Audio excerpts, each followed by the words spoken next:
The college basketball experience preview and picks episode for Sunday, January 18th on the Sports Gambling Podcast Network is brought to you by Kalshi. Yes, make real money predicting sports. Make real money predicting sports, people, with Kalshi. Kalshi is available in all 50 states, and you get $20 free with the promo code SGPN. That's Kalshi, Kalshi, promo code SGPN. So do that and let it ride. This is Dan Dickow, and you are listening to SGPN. Let it ride.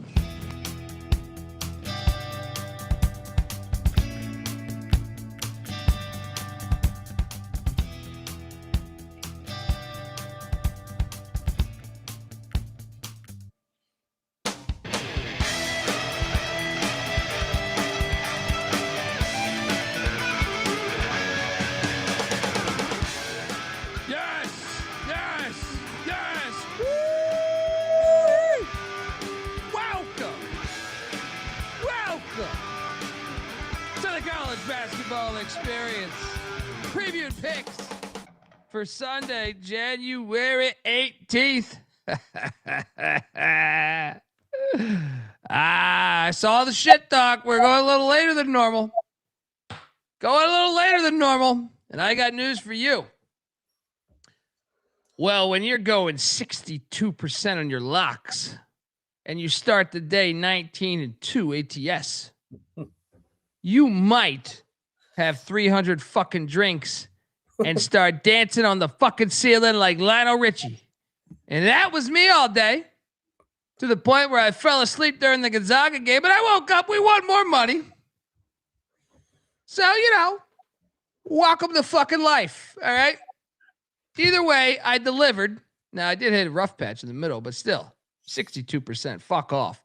YouTube.com/The College Experience. We welcome everybody. Haters, lovers, vegans, vegetarians, meat eaters, whatever the fuck you are.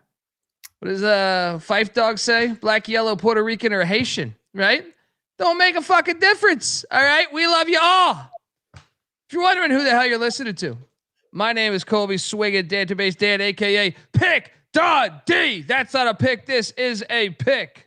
He was raised in the land down under, where a man thinks on his feet, speaks with his fists, and lives by his wits. When Dundee happened, he was a superstar. Whoa. I'm probably drinking too much and celebrating too much and not sleeping. Would have killed a normal man, but no, that's gone. The medical advice I got from that was like being hit by lightning. Pretend it never happened and get on with your life. The medical advice I got was Pick Dundee and Moneyline McIntyre are two goddamn geniuses. Should be involved with the space program. Oh, the winners were given out this week, and my camera keeps fucking up. I'm over here, I'm over there. I don't know what's going on. It's tough. It's tough recording in a garage with 9 TVs. Right? It's good to see you, buddy. Late show. I like a good late show. I am joined by my co-host. He is the host of the College Football Experience. Check out our national championship preview. You got about 36 hours to do that. We give you props. We give you everything. Winners, totals, everything. Give it up for Farmer, Staffer at Austin P with the Governor, South Carolina with the Gamecocks, and West Virginia with the Mountaineers. Ryan McIntyre, a.k.a. Moneyline Mac. What's up, brother? What's up, man? Yes, great day. Slight winning day. I was not on fire like you. We're late, guys, because of me. Final night in Park City, so I had to say goodbye to some good friends. And, slide in the DMs because I'm back in Morgantown tomorrow night. Let's go. Oh, shit. Mac tonight! Come on, make it Mac tonight! Forgive me, I poured a margarita and I did not actually get a chance to mix this thing. So we're doing the Intercontinental, the Venetian mix, the alcohol. It used to crack me up bartending back in the day. Like I'd go to put someone's olives in a fucking martini, and you get some high end piles of shit saying, "Do you have to put your fingers on the olives?" And I'm like, in my head, because you had to eat it back then because you're just a fucking little yes man, right? And you're just like, bitch, I'm putting this in vodka. It's disinfecting everything. I could rub my dick in here. You're not going to get any of it. Right? But it's okay. The tequila's wiping it all out. Buddy, we had ourselves a day. I mean, you had a winning day. That's all that matters. You had a winning day. Me? Yeah. I started off 19-2. I was, I'm telling you, my wife hated me. My son hated me. My 3 dogs hated me. My cat actually kind of fucked with me. I'll be honest. My cat kind of fucked with me. Yeah. I mean, let's jump into the madness here. What a day in college hoops, by the way. I mean, that was a fun ass day. Yeah, unbelievable day, dude. Take out the gambling and just like fun ass day. Well, it's always a fun day. Oh, what a start. It's always a fun day. Hold on. Richard, we cashed on the points, bro. Oh, God. What do you mean? When will y'all learn? Buffalo plus 10.5 was maybe the easiest win of the day. Yes. What? You can't come in talking shit when you guys won in overtime laying 10.5 by 3 at the buzzer. What are we talking about? We look smart. You were ridiculing us for that. God. How do you not get that, bro? I'm trying to be good. I'm trying to not wish death upon you for a second night. All right? I'm trying real fucking hard. All right?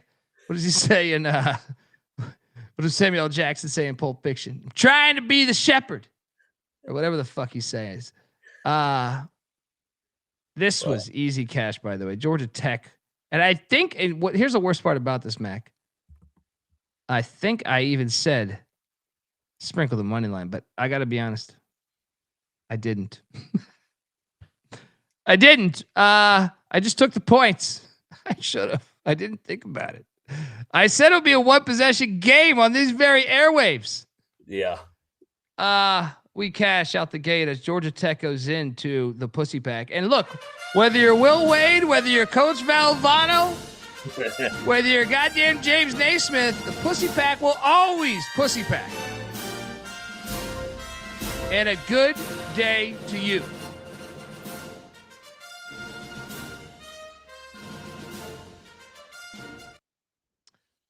Double lock. Your thoughts on this beautiful outcome, Damon Stoudemire and company, dude. And this, I can only imagine. I grew up with a close friend that's a diehard Georgia Tech fan. It's got to be so frustrating when you see them play like this or at Duke. Yes, you got to think like, dude, we could make the NCAA tournament. I mean, tell me this can't. You have to be completely going insane if you're a Georgia Tech fan. They should have won in fucking Georgia too, and at Miami they were in the game. They when they play a top tier program on the road, they're automatic covering these numbers. I don't get this team. This is an unbelievable win and a very head scratching loss for NC State. NC State's got to be on the bubble, dude. I'm telling you, it's not Will Wade. It's the sacred ground of pussy that he lays on. You know. He's got to be an 11 seed. He's got to be a Cinderella. That's the only way NC State makes a run. What a loss. I mean, I can't believe this shit. I took Georgia Tech with you, but come on, NC State. You fucking lose a 16.5-point favorite? Yeah. I mean, and the fact that we knew it is even worse. We knew it. We're like, this Georgia Tech is live. I think I said they're live. I actually went back and watched it earlier today. I say at one point they're live to win this, or I think I said moneyline sprinkle, but I said 1-possession game, meaning I didn't feel confident that Georgia Tech would win the game, but I thought 1-possession game, which is fair because I didn't bet the money line myself, but I still mentioned sprinkle the money line. God damn it! So even my actions that I'm not doing are fucking hitting. Next up, Notre Dame, Virginia Tech. I did not bet this, but I took Virginia Tech, and I got to be honest, Mac, had you gone with Virginia Tech last night, I think you would have convinced me to bet Virginia Tech because I had it as a fringe, They won 89-76. I just want to walk you through the beginning of my day because not only did I kill it locks-wise, the games that I didn't lock were absolutely fire plays by me as well. Virginia Tech, 89, Notre Dame, 76. I know you and Bieniek battled here. Bieniek got a win against you. Your thoughts as Notre Dame is absolute trash. Virginia Tech's a good team, dude. I watched this whole game. They are. They are. Yeah. I played the desperation spot again with Notre Dame. What's wrong with Notre Dame, man? This is year 3 of Shrewsbury. Let me ask you something. I interviewed Shrewsbury, and he had some interesting points. I lit up when he said he fucking hated the NFL and NBA, and he just loves college basketball. He grew up in Kentucky, but I still wonder how likable he is. Do you think the players like playing for Micah Shrewsbury? I know his son's on the team, but I'm saying, like, other than that, is he a likable coach to want to play for? Because it seems like after that Cal game, when he went fucking crazy, and trust me, he did get shitted on with some bad refs that day. But you would think if you're a likable coach and the players dig you, they got your back the next game. Especially the 2 home games. That's where I get a little bit of a red flag where I'm like, dude, they should have popped up and said, oh, fuck you, ACC. Like, we got fucked in that game. We're going to battle for our coach. But, yeah, they've lost 3 in a row since that, or 4 in a row with that Cal game included. That's a great question because I don't know what the fuck's going on with that. Well, sometimes I think something like that matters. Like, I'm not saying he's a bad coach because I thought he did a decent job at Penn State. And he did a great job at Penn State. Yeah, but I also just wonder, like, sometimes in moments of scrutiny, especially nowadays where you can transfer, you can do all this shit. Like, the players have power now. So you can say, yeah, you know what, man, fuck this season. Next year I can go to greener pasture, Yep. And Mike Young, I mean, look, Micah Shrewsbury was still a nice interview to me. I don't want to completely shit on the guy but I just wondered how likable he was outside. Like, I had a good time interviewing Shrewsbury, and I thought, obviously, we share the same hatred for the NBA and NFL. So the fact I could get him on record saying that, I was like, oh, this is great. But I just wonder because it seems like the team after, especially you would think the heartbreak they dealt with in Berkeley, you would think they would have rallied behind that, but they didn't. Agreed. Yeah. Next up, Virginia SMU lock battle win for one pick Dundee over McIntyre. What a game. As the Wahoos, this was a great game. 72, SMU 68.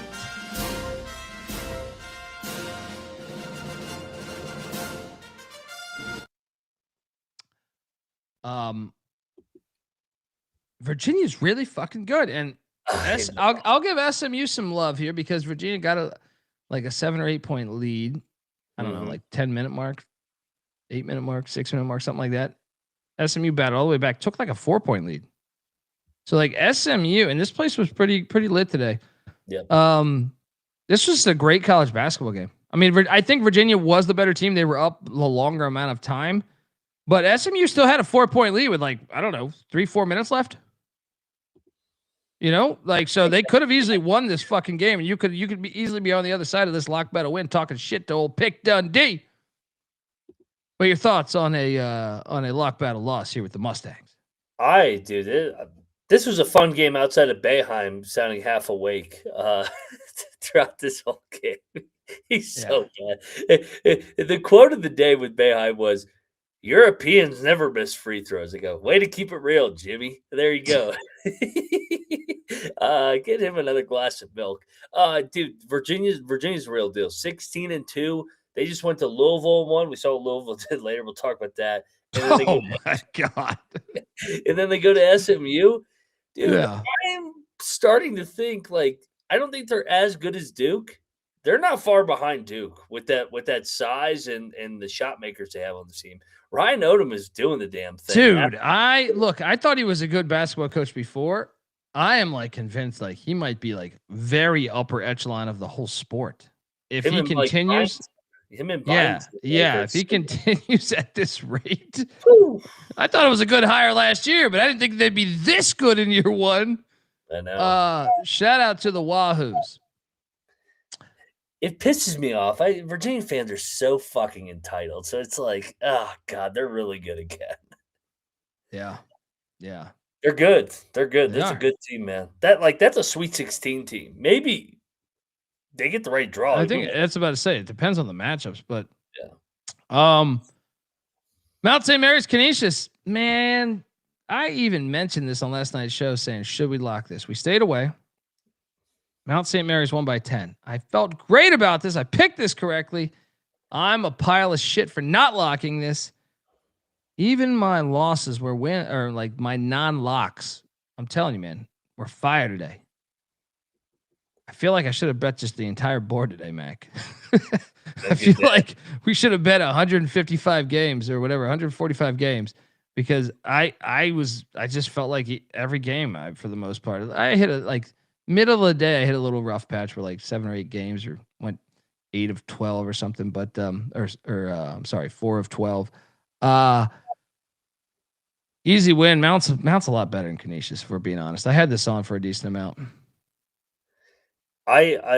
Yeah, Mount is a lot better than Canisius, although Canisius has been chippy. Yeah, we have to remind ourselves on these Saturdays that they're kind of like 3 days within one. Yeah. You get the early afternoon. That's basically like your Tuesday night. Then you get the 3, 4, 5 o'clock games. That's like your Wednesday night. Then you get the night slate. That's like your Thursday night. So it's you're gonna eat shit at some point throughout the day. But if you can catch fucking heat on 2 out of the 3, then you have a fucking fire day with all the volume. So yeah. Yeah. Hold on here. This guy is low IQ. Richard in the chat says, who cares about plus 10? Well, Richard, we're a part of the Sports Gambling Podcast Network.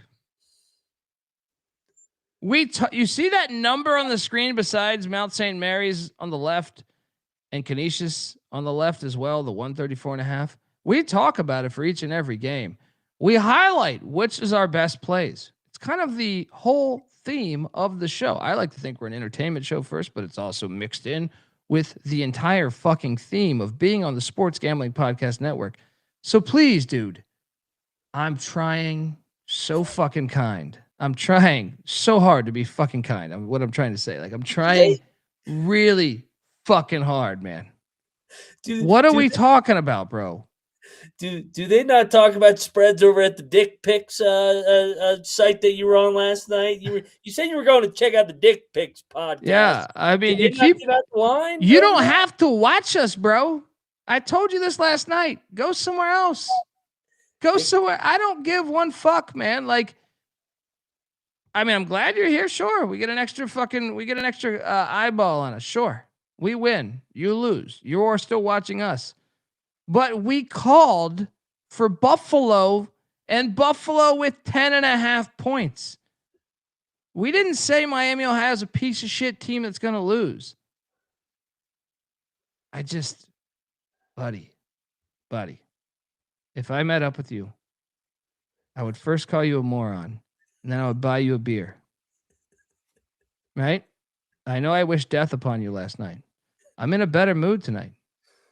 I'm trying not to wish death upon you again, but even if so, like, I talk shit, right?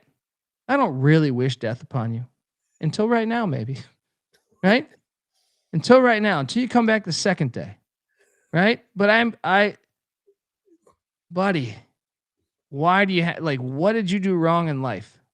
Like, where did it go wrong? Where did it go wrong where you think that we actually care about Miami, Ohio on the money line? I hope Miami, Ohio wins the fucking national championship. Amen. Mac, would you love to see them win the national championship? Yes, I had Travis Steele on this show last year.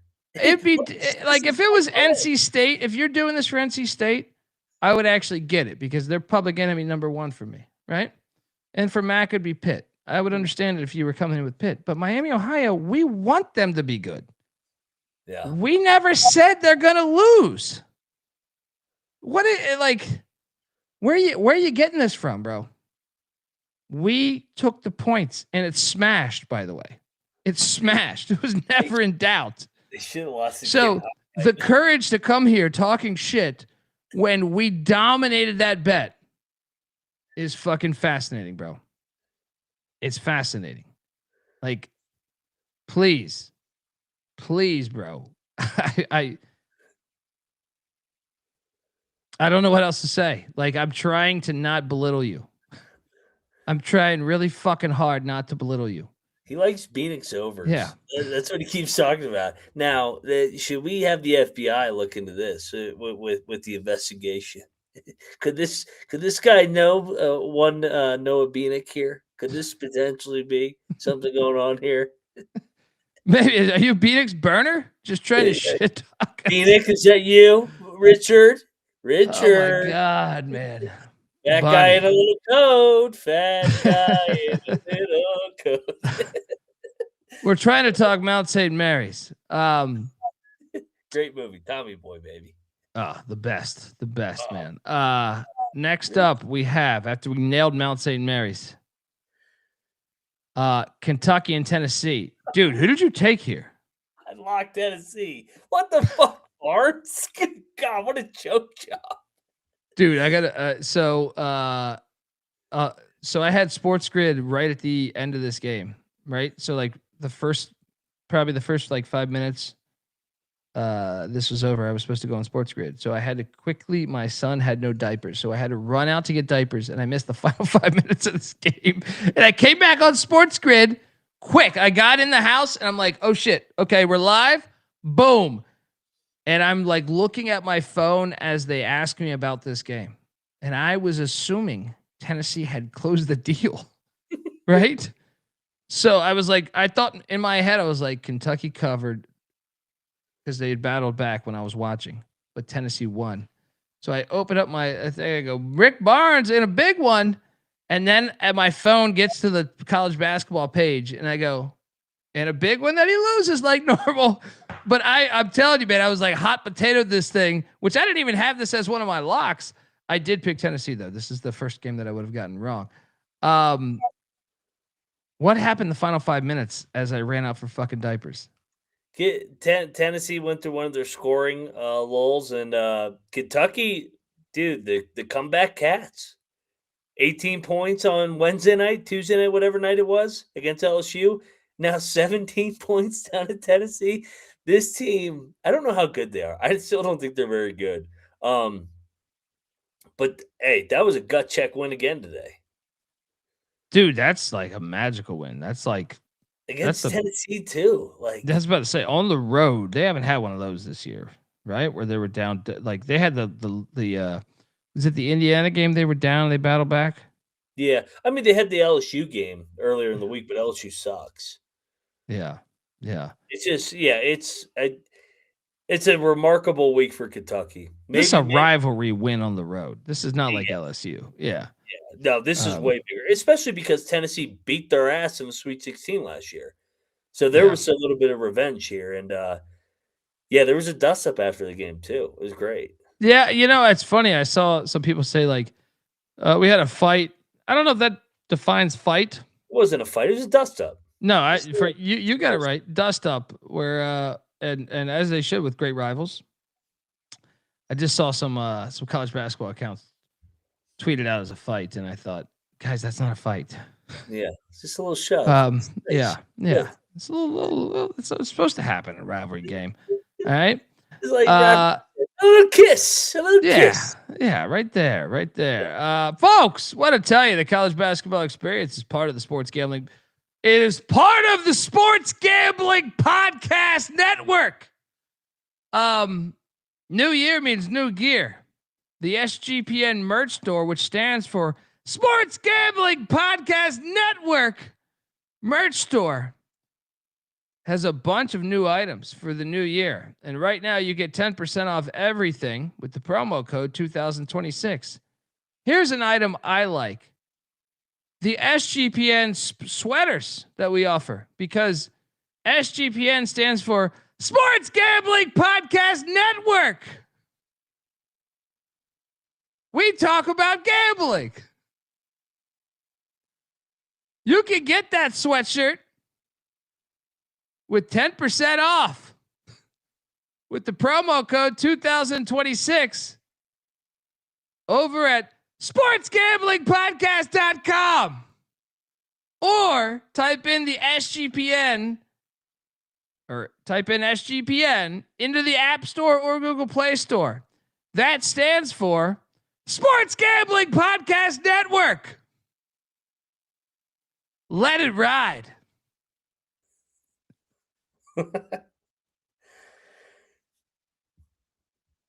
We're also brought to you by Avo. Make money betting sports with Avo. That's AVO. Avo is the best sports betting tool. It helps you make a profit every time you decide to place your bets. They do this by spotting arbitrage and plus EV opportunities. And they do that for you faster than your competitors. And they keep you organized all in one place. If you're new to arbitrage betting, you're finding opportunities in the market where you bet both sides to lock in a profit. They also have the cleanest dashboards. I actually really do appreciate that about them. It's super easy to understand and use, but they also teach you how to use it with step-by-step guides in case you have any questions. So just sign up. Pick the sports book that you use and let Avo tell you how to bet the guaranteed profit there. Still unsure? Check out their free Discord at Avo Official. That's AVO Official. And see the success people are having for themselves. Get started now at avo.bet and use the promo code SGPN for $18 off. That's avo.bet. Promo code SGPN for $18 off. We're also brought to you by Kalshi, a real money prediction market, legal in all 50 states. Yes, all 50 states. You can trade tons of markets in sports, including college basketball, college football, NFL, NBA, NHL, and many other sports.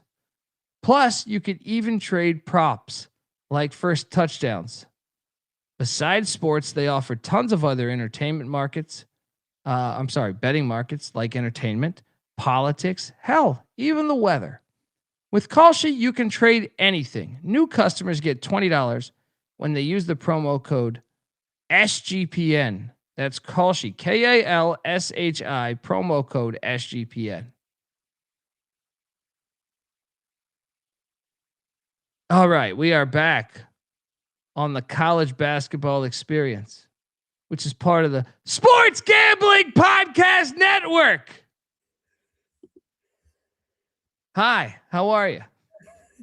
Hey, I think the sponsors appreciate you emphasizing slowing it down. Yeah. And really, Well, really getting the it's spotlight. funny. These gambling sponsors happen to be affiliated with the Sports Gambling Podcast Network. Doing my Sam Kennison. God. Rest in peace to the great Sam Kennison, the greatest one of the greatest comedians of all time. Next up, we have Elon and Hofstra, and oh boy. Dun dun dun dun. Dun dun dun dun. Well,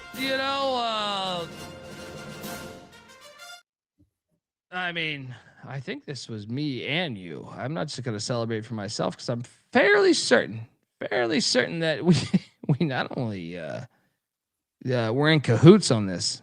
I know for sure I said Elon plus 210 on the money line, which did hit. I thought we were in cahoots on this one. How about you? We were. Yeah, I was all over Elon with you. I think a lot of people just wanted to play Hofstra because they lost the previous game, but I think Hofstra, they're struggling a little bit to get stops on the defensive end. So A big win for Billy Taylor and company. They're good, man. They're both one game back first place in the league now. And this was kind of wire to wire. There was Yes. moments, there was little runs by both, but yeah. Yeah. I mean, shout out to Elon, man. Double lock, came home, money line play. I mean, if anyone else could be this sharp, I would love to know who. I would love to know who. Yeah. Butler. Oh God, dude. Don't do it again, Dundee. No. Don't do it again. Don't do it again. Don't do it again, Dundee. No. Come on, dude. You're already obnoxious and annoying, and you're gap toothed. So fucking, we hear the fucking air coming off your fucking main teeth there. What are they called? It's not the molars. What are the main teeth called? I just call them main teeth, but that's the Dundee education there. But the Dundee education would have told you. The Dundee education not would have told you, did tell you that the Butler Bulldogs would win on the money line.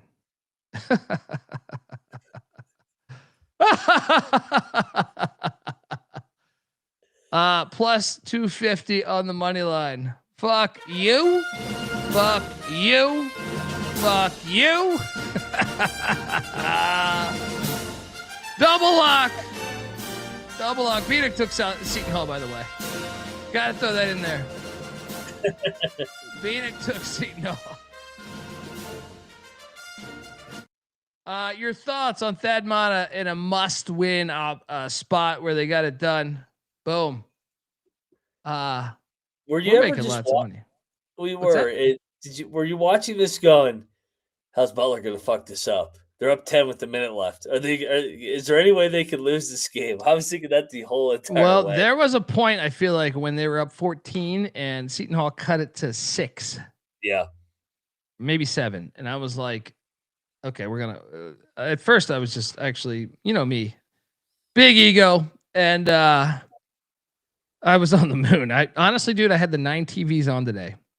Right at noon. I set my alarm because we got them super late last night for 11:45. I woke up. My angel of a wife had breakfast ready for me. I sat in front of 9 TVs eating breakfast. And I shit you not, on the 9 TVs at the time, because Tennessee, I had not bet on, but at the time Tennessee was winning by a lot. I was like, honey, every screen I'm right on. Every fucking screen I'm right. And I was like, but it's not the end of the game, so we shouldn't celebrate. But goddamn, every screen we're up by a lot. This was easy. This was easy money right here. But yeah, I did panic a little bit when they cut it to 7 because especially because Seton Hall had been like a second half team all year long. Yes. And we had PTSD from fucking Butler. Like, it's just like, oh my God, how the fuck are they going to fuck this up? But yeah, good win for Butler. I mean, I think they have better players than Seton Hall. Seton Hall's just overachieved because of their culture and toughness. Because Shaheen Holloway is a great fucking head coach. Yeah. You look at Seton Hall's roster and you're like, how many coaches could do what he's doing? Yeah. It's like some Matt Campbell shit right there where you're like, the guy's a great head coach, man. The guy is just a great head coach. Like Thad Matta, who I think is a good basketball coach. I know he's a little up there in the years, but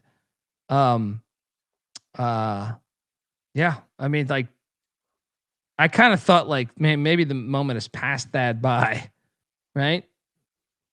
Because this season has been rough. Last season was rough, and I was bullish. on that, on the rehire of Thad Matta. Yep. But it comes through here, and we're back. Me and Thad, like best buddies. We did sit and watch the Xavier game as a fan once. So, let's go. Next up. No, don't give me another win. You locked up George. Bro, we should have fucking in case you lose at a wide open 3 to tie the puppy. God damn. I took Georgetown. I didn't bet it. You locked up Georgetown. Damn. Hold on. I need to pull up Ed Cooley's comments after the game. That was a joke.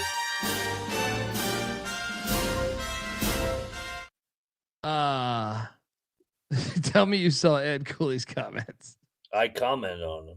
I was like, "What the fuck are you talking about, bro? You're paid $6 million a year to win basketball." All right, this is his comments after a loss to UConn. There's a lot worse happening right now than Georgetown losing a basketball game. You know what we are? We're blessed. We're blessed to be 9-9. We're blessed to be 1-6 in the league. It could be a lot worse. Ed, it could only be one game worse.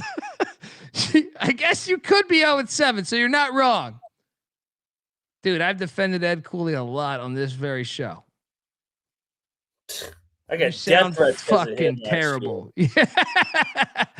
You sound fucking terrible right now, bro. You sound absolutely terrible. I'm about to join the fucking Providence fan base. What the fuck, Ed Cooley? What is that shit? This ain't fucking Little League, motherfucker. What a fucking game. 1-6. Was he being Clark? Clark says they were taken out of context. Was he being sarcastic? Because that's the one thing I'll say is sarcasm nowadays, or I mean maybe ever, but sarcasm is something that only the smartest can retrieve. In America, they don't have sarcasm in a lot of other countries, and that's not a diss to their education. But I'm saying, was he being sarcastic? I don't know why are you being sarcastic after you're 1-6 to start fucking? Well, I could get it being like, oh, I get it. There's worse things. Like if you're being a dick back to the questionnaire, you know what I mean? Then I can understand it. Like if the question was like a dickheaded question from the start, then I could see myself being that sarcastic where I'm like, oh no, look, there's worse things in the world. Look, 1-6, like I could see it then. I could see myself doing that. Was that what he was saying? Clark says the question was, do you deal with not having the season expected, and how you deal with it? So he was being sarcastic, Clark, right? Because I do have a lot of issues with that answer. Like reading from the article, you know what I mean, or reading from the tweets that the people that covered this the press conference. Either way, nice hit. Do you think they win at Villanova this week? No, I don't. So they're about to be 1-7 in the Big East, and he's got to go to the dunk next Saturday. Oh my God! God damn it, Ed Cooley! He's still I do believe he's got to figure it out next year, though. But they, you know what though? They get the rev share next year. All the Big East schools get the rev share. But he definitely could have helped himself this year by some of these, like, had he just gone a little bit closer to 500 with some of these other games. I mean, you're not supposed to beat UConn right now if you're at Georgetown, but that's interesting though. You see, it's like it's all how you paint it. I'm glad Clark's in here to fucking say that, because if he's being sarcastic, Mac, then that is completely reasonable to me. If he's being sarcastic, I get it 100%. I mean, you still should have a better basketball season thus far. But if he's being sarcastic, I would do the same. I do it all the time on this show. You know what I mean? Yeah, I'll give him a pass then. I'll give him a pass. He's not Hitler. Never, even had he not been sarcastic, I still wouldn't have compared him to Hitler. God bless the youth. I mean, yeah, he shouldn't beat UConn, but he should beat DePaul. He should beat Seton Hall at home. Those got to be wins. I agree. But I mean, and he knows that. I mean, but I will say, if he's being sarcastic, then I don't really have a problem with what he said, because to me, like sometimes if you're irked with a question, I don't know about you, dude, but sometimes like even argue with my wife, I'm super sarcastic. So sometimes it just goes over the head of like, and I love my wife. She's a smart, fucking beautiful fucking woman. But sometimes the sarcasm just goes completely over the head. And I'm like, honey, no, I did not actually wish to do that.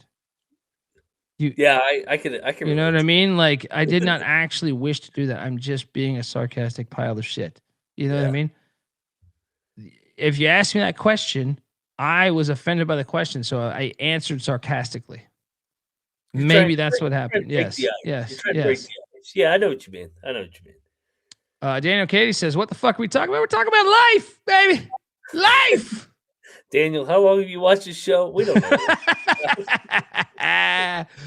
Buddy, look, Daniel Katie's the fucking man. Daniel Katie's one of the few people in this fucking chat that I've had a fucking alcoholic beverage with. Clark being the other, actually. Those are probably the only two right now. Next up, nice money line, or nice lock, by the way, with Georgetown. Bully. I will back you next Saturday at the Dome. This was my first loss on going 19-2, at least by the way the slides went. And what makes it even worse is I didn't have it as a pre-lock. We talked ourselves into this one.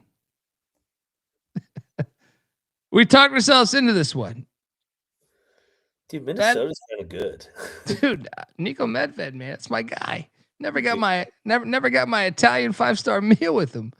I don't know. It's a Fort Collins Italian meal. There's still asterisks next to that.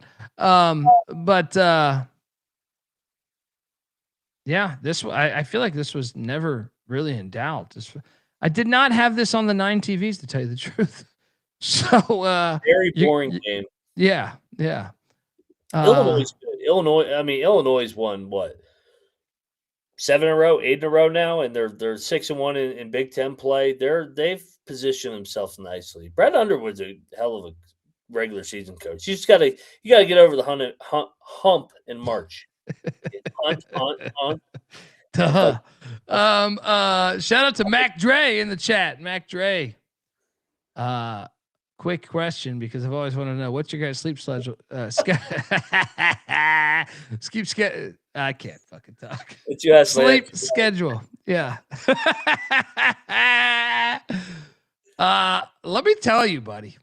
It's not very good, our sleep schedule this time of year. Let me tell you something about the East Coast.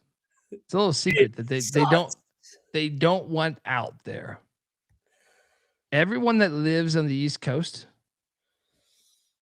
is a fucking moron. And I say that with genuine love.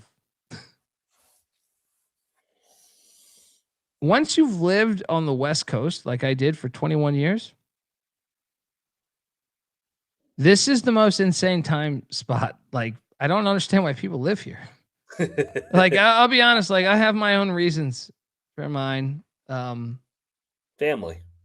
Yeah, I'm at I talked about it the other night. We were talking about our dads at a certain age, our moms at a certain age. But I don't get me wrong. There's a lot of times, and it's not even necessarily like Santa Monica. I love where I live in Santa Monica, but I'm just saying the West Coast time zone / mountain time zone. You're in the mountain time zone right now. It is the greatest fucking thing. Even when I was in Nashville with 1 hour back, I said, this shit is beautiful. So basically right now, dude, I go to sleep at like 6 a.m. I wake up at like 11 and I wake up right away. Normally my son is fucking with my face when I wake up. He's like grabbing my face. And then I have to do shit and nonstop. I mean, like a normal person, you got to do shit. But I'm saying, like, yeah, sleep schedule's not the greatest on the East Coast time zone. Mac, I know you'd already kind of alluded to this with the wife reference, but in case you wanted to dwell on that, the microphone is yours. Yeah, I don't even know what my sleep schedule is right now. I mean, what do we get done? 5 or 6? And then I usually do a couple things, and then I'll catch a cat nap from about 6. Always get a nap at, like, to me, like the 6 to 7 o'clock window. That's especially like, because there's college hoops has now started to like creep into the 6 o'clock time zone some. Yeah. But that was normally like between 5 and 7 was normally my time to sleep. Maybe even 8, because even some of the games that tipped, I was like, I'll catch the second half. But yeah, it's been a struggle. Honestly, like it's built better for the West Coast or the Midwest. You know, the show was built on that for years. The show was recorded. This is our first year on the East, or my first year on the East. But Mac's always been a wild animal. I usually 5 a.m. to 8 a.m. is usually a nice solid 3 hours, and then I can get a nice little lunch hour, and then one more later in the afternoon. And then usually after I work out in the afternoon, because I get done working out and I'm fucking gassed, and I'm like, all right, I gotta fucking lay down before the pregame show, and then the game starts. So yeah, usually it's about 5 hours this time of year. But on the weekends we can stretch it to 6. Honestly, like we were talking about a little bit this is before the episode, and we've had a lot of people come through SGPN over the years, but Mac comes from the coaching background where it's been well documented, whether it's, I mean, I've talked to June Jones or Nick Rolovich or Mike Leach or whoever about this, Jerry Glanville. I'm forgetting coaches we've talked to.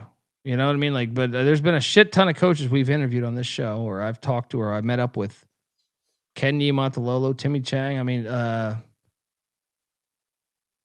you got to be a maniac to coach, right? The hours are a complete grind, right? You have to be super hungry.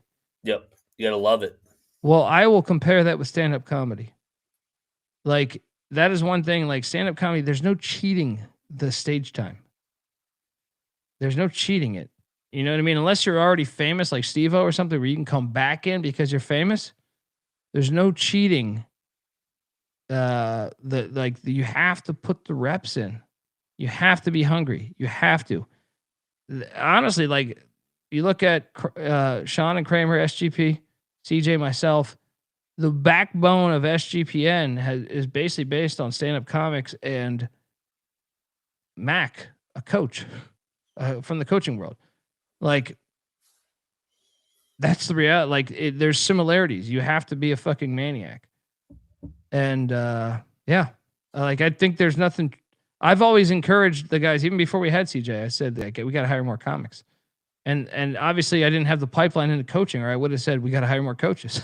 You know what I mean? Because you have to have the drive to want to do that, to want to do, you know, I mean, when you think about coaches, I mean, Mac, you can speak better on this than myself, but I'm saying, like, you're traveling nonstop. You're always doing shit.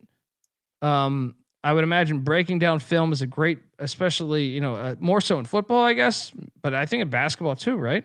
Football staffers' hours are fucking crazy. Like basketball is crazy, but football's a different level. Like when I was a GA in South Carolina, when those guys were working for Muschamp, the GAs, dude, they were leaving the office at like 2 a.m. and they'd have to be back in there at 5 a.m. It was ridiculous. I'm over here. I was like, oh, I could leave at midnight. I'd be back by 7. I'm getting a couple extra hours of sleep or a couple extra hours at the bar. You guys have no life. Yeah, football is a completely different animal. But to your point, coaches comment, like you gotta love what you do. It's yes, you're working or it's fun, but it's work too, man. Like you gotta grind. You don't get paid shit. That's what I'm saying. Like with stand-up, that's the beauty of it. I think with I can only talk about I've never been involved with coaching at any level really, besides just like fucking around. But with stand-up, like you're doing everything you can for free. You're not expecting money. That's honestly the heartbeat of SGPN. How we started this thing. We were just fucking dudes that were comics that were hungry to talk. And we were committed, and we knew the like, dude, I used to host a show. I used to host a weekly show every single Thursday in Orange County, every Friday in San Diego, California, every Saturday in Santa Monica, California, right? Every single week, right? And like, then I'm also trying to do shows those nights too. So it's like, I mean, I'm not trying to say we're fucking Superman or some shit, but I'm saying like we were hungry. I'll do fucking a million, like we would do a million shows a night, or we just have the drive to want to do shit. I have a podcast out there somewhere in the universe where we talk about RoboCop for 5 hours, right? So I'm saying, like, and that's not my podcast. That was someone else's podcast. Said, you like RoboCop? You want to talk? I said, sure. We just say no to anything. You know what I mean? Like, that's it. And that's kind of how SGPN started. Was like, Sean and Ryan were doing their shit. And they hit me up. They said, hey. I said, let's do it. Yeah, of course. I'll never turn it down. Right. And then we started doing shit. And we just knew we were smart enough to know that we should probably do it weekly. And if we're not going to be there for a week, record ahead of time so that they think it's live. And then boom. But you got to stay fucking hungry. You got to always stay like comics are always hungry because, and you're used to working for shit. Let's call it like it is. Like, not that SGPN is trying to benefit off that, but I'm saying like you're used to working for nothing. You're used to working for nothing. You're used to living off 10,000. I drove to El Paso, fucking Texas, to do a show for $50 a night. Not many other fucking people would do that in any job. You know what I mean? We're like a JUCO. That's why I'm always so high on the JUCO coaches when they finally get their crack. I'm like, oh, these guys are hungry. They're gonna figure it out. Yeah, we were like a JUCO. Now we're at the mid-major ranks. Yeah, yeah. And we're still gonna get fucked up. We're still gonna get fucked up by that CBS money. All right. But we'll do it with a smile on our face. We're gonna beat their ass in that 12-5 matchup in the first round, though. You those fucking little pussies. Yeah, it's true. It's true. And we'll still fight you. All right. Still fight you. That's our analysis on the Minnesota-Illinois game. Hope you Gopher fans enjoyed that one. Next up, Duquesne is taking on Fordham. I hit this one, even though I didn't bet it. I think we triple hit this one. There wasn't a lock, but all of us took Duquesne, and they destroyed Fordham. What was the final score on this shit? 11-point win. I mean, we're pretty deep into this, and I've gotten one game wrong, and that was Tennessee, Kentucky, and I didn't even bet that fucking thing. How much eyeballs did you get on this? I'm sorry, not Tennessee, Kentucky. Illinois, Minnesota. What's that? I didn't get any eyeballs on this one. I think I may have seen like 2 possessions. Like I probably watched about 9. Well, by this time, the Buffalo-Miami game had started. Oh, wow. Covered that game. Yeah. Well, we're about to cover that game. We covered that game, believe it or not. We actually made real money on that game. Next up, we had App State ODU. ODU wins by 2, 75-73 in a classic Sunbelt matchup. I did pick this game incorrectly. The line did reek a little bit though, but so I probably should have listened to the line. Mac, you took ODU, I believe. I did, no bet. Just because I've been burned so many times by ODU. A nice upset win here. They get a split on the road. Yeah. Then hey,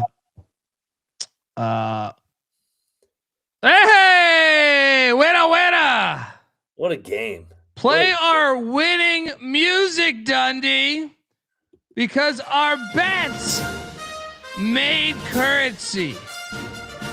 The whole other point of the show, besides great premium entertainment, is to pick winning picks on the Sports Gambling Podcast Network. What a concept. Buffalo with ease in double overtime. Miami, Ohio wins at the buzzer, 105-102. Never a sweat. I enjoyed the fact, Mac, that Miami, Ohio stays undefeated because I want them to make the NCAA tournament despite the best efforts from some fucking moron, right? Yep. I want Travis Lexington Steele to win the national championship, but I am also a genius for realizing they are in the MAC and Buffalo will cover, and many other MAC schools are going to cash for us. Your thoughts on this game? Everything you just said, man. This is the best case scenario. I like when I knew we had won Buffalo in the points, I was rooting like hell for Miami of Ohio. I want them. I want the MAC to get 2 bids. I want Akron, or I want Miami of Ohio, and then if it's Akron who wins the tournament, to both get in. I love the MAC. So a great win for Travis Steele. This was I thought for sure finally they were going to lose one, but this team's magical. 19-0. They better watch out on Tuesday night because dude, I follow Kent State on social media, and they're already promoting the drink sales for Tuesday night's game. When they're coming in there 19-0 to Rob Senderoff and company, I said, "Oh boy, they might be walking into a hornet's nest." Now we might have another conversation, Houston Texan, whatever the fuck your name is. Yeah. Once that happens on Tuesday night, but stick around, keep subscribing, or not. Like I said, not gonna lose any sleep. I love that. Last night I was thinking about that this morning. He was like, "Your jobs depend on this." He thinks like this is like a corporate thing. We created it all, bro. I am my boss. We can talk about lollipops if you want. There is no harm here. We might lose followers, but then again, when we started, we had none. We're always up as far as I'm concerned. That's what she said. And yeah, and if you followed me, trust me, you're always up on these fucking Dundee specials. Next up, Chattanooga, Western Carolina. Glad we stayed off this one. Win for the Mocs. Yes, the Mocs won 90-82. I did take Western Carolina on the picks page. So I would have got this one wrong had I been forced to bet this one. Didn't have a good feel for this one though. The Mocs needed this one though. The Mocs got to come back around. Maybe this is the moment. So, your thoughts? Throw the Mocs in there of programs that we just know are going to figure it out. They were 0-3 in league play. Now they're 3-3. They'll find a way to still, under Dan Earl, win what? In a down year, they're 9-10. They'll still win 17, 18 games in a down year. Yeah. It's what they do. Yeah. I feel like without Bieniek here, I'm missing people donating money, and I apologize to all of them. I'm trying. The money part's tough. Yeah. Especially rapid fire. Especially when that fucking retard keeps commenting. Like I keep fucking. That's okay. Yeah, we're only winning here. But Bill Russo. There you go. Giving us $10. Great picks today. Saw the movie Primate for any moviegoers. That a horror flick? I'll recommend something. And I would challenge everybody because I don't think I picture myself as the quote unquote guy to go check out like anime. I don't even know this would describe. I don't even actually know if this is anime. But there's a TV show called Primal with no dialogue really that I highly recommend. And it's an animation and it's fucking awesome. What is Primate? I feel like I've heard of it, but I'm just not connecting the dots here. Next up, Eastern Michigan's at Bowling Green, and Bowling Green. Is an entertaining game. I didn't watch this one. Did you bet this? Why were you watching this? But I had Bowling Green, and Bowling Green had a huge lead in this game, but EMU comes all the way back. Yeah, Bowling Green had a 21-point lead, and Eastern Michigan had a fucking lead with 5 minutes to go. But Bowling Green comes out on the right side. Good win for a win for Bowling Green. Yeah, it was actually I would have picked this wrong too because Eastern Michigan did cover only a 6-point loss. Yeah. Yeah, I would have took Bowling Green too had I been forced to. Next up, Bama, Oklahoma. This is the one. Bama 83, Oklahoma 81. Like I said, I started off 19-2 on locks. This is number 2. Oklahoma covers the number, but still manages to lose, and I still think Porter Moser is going to be fired after the year. Mac, your thoughts?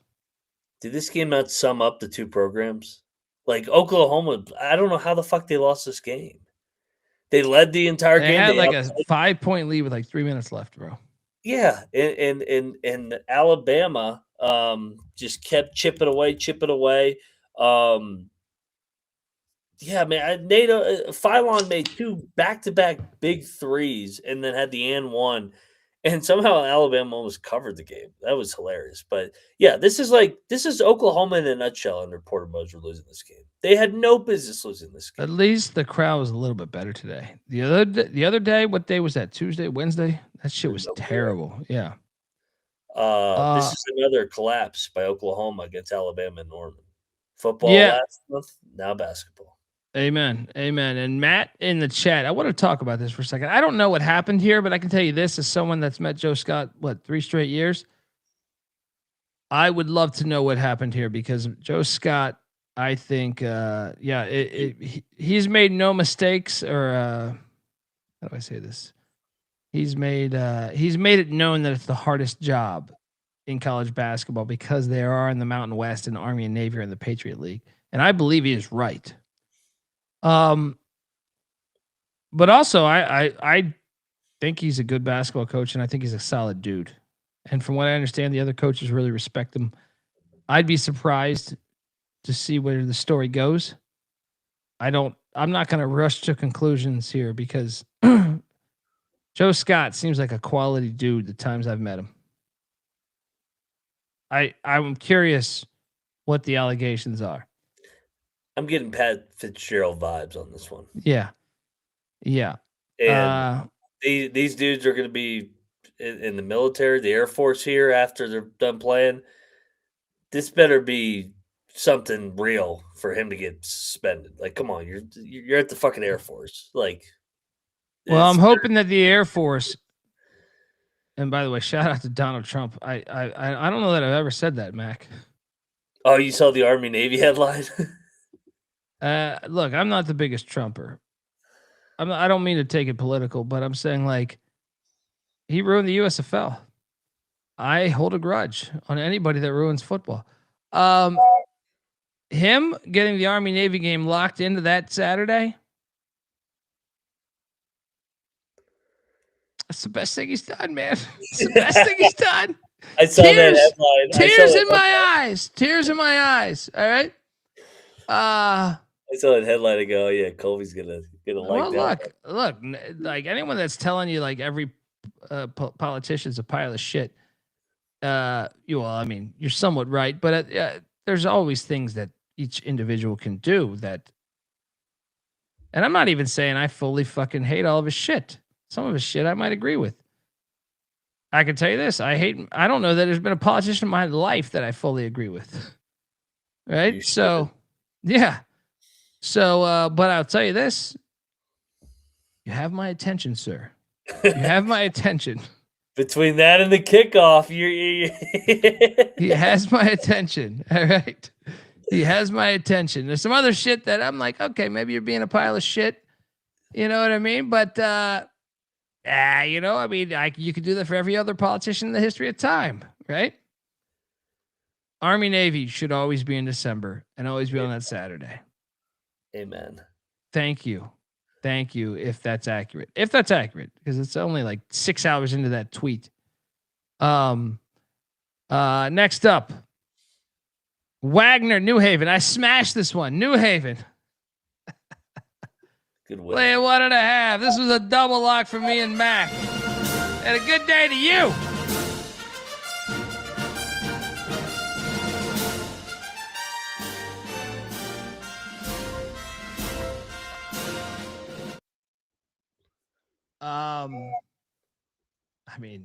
We're pretty fucking sharp. Anyone else laying 1.5 with New Haven? How many other podcasts even know they're a program in D1 basketball? You think that Dick Pics podcast that the guy was talking about? I have no idea what he's talking about. God bless them though, because they got him out of there. Good for them, right? Good for them. They're kicking ass over here. Meanwhile, we got Anthrax in our chat, right? Dick Pics had Wagner plus 1.5. They probably did. But Dick Pics, I'm not going to shit on a stray independent podcast trying to do the grind, you know? Especially if their name is Dick Pics. Especially. He's not dick pics. I renamed it. Oh, okay. I didn't want to shit on somebody else's show, so I renamed I it. was hoping. I was thinking they were like that was an original name for their picks. No, Dick that's my pics. nickname I don't for know this. how many. I don't know how many dudes are gonna jump in that, but I mean, hey, it's 2026. Hey, man, maybe that. I watch TV. God damn it, right? I can't see shit without seeing some crazy shit. All right, so I mean, why not? Right? Turn over that leaf if that's you. Next thing you know, they're gonna be giving out pics on fucking Brazzers over there. Jesus Christ, what the fuck is this world coming to? I mean, you got to drink. Are you kidding me? Are you kidding me, Chad? The certain people that have one starters being like, all these guys do is drink and watch basketball. That is accurate. That is accurate. Well, why wouldn't you want to drink? Yeah, in football. Why wouldn't you want to drink when you see the world? Shout out to New Haven cashing for us. Mac, you locked up UCLA. I took Ohio State. I told you this was a classic Cronin bitch game. I warned you. This is a classic Cronin bitch game. And he was a bitch after the game, too. I saw it. I think I nailed this to a fucking T. Oh, well, we're gonna be out here. We're out. Well, I haven't been home over there. My wife, we're fucking 3,000 miles away. We're 3,000 miles away. UCLA. You can dial 1-800-PICK-DUNDEE at any time. I have a screenwriting degree from your prestigious screenwriting program. You can hire me at any time to coach basketball and pay me millions. And I guarantee you this, you can schedule games in fucking New Delhi. And I will go to every one and have the team as ready as I can get them. And I will not bitch for 1 second about the travel.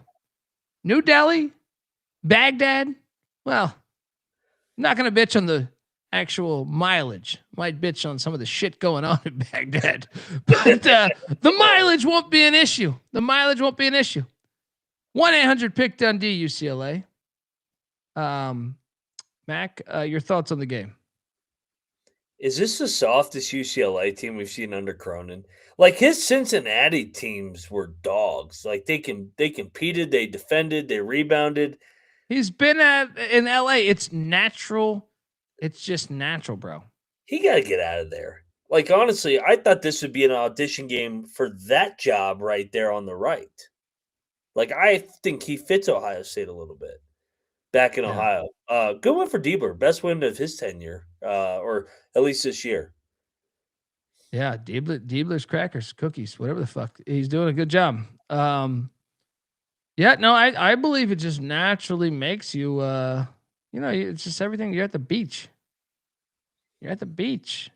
UCLA's, I've said this forever. As someone that's went to UCLA's campus a lot,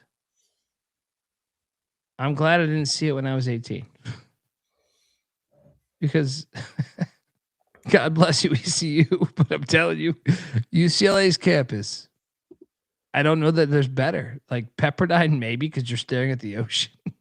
Yeah. Right? But Pepperdine's a religious institution, so there's there's that going on.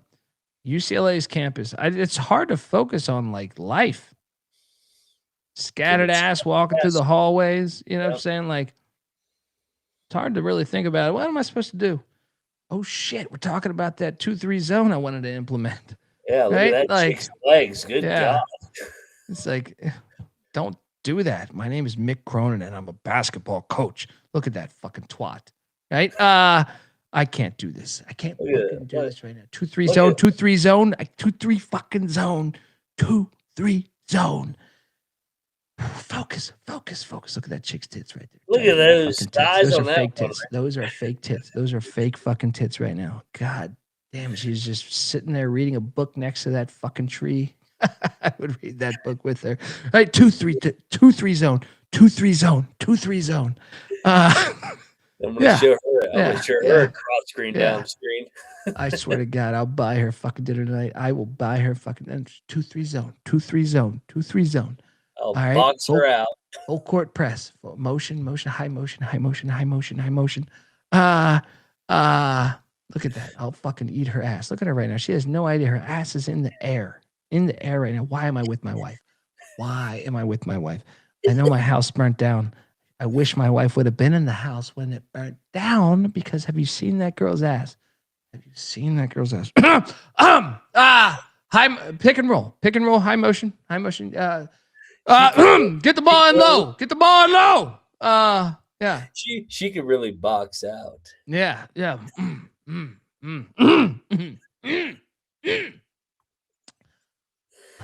Mick Cronin is my name. Mick Cronin. Woo! Hey, how are you? Screenwriting program, huh? Acting. How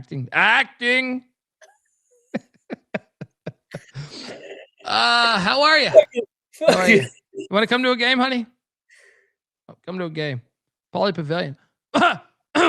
Pauly Pavilion is where I coach my games. Great ass. No. Agriculture. Yeah. What's that clip? What's that Hawaii clip that you like?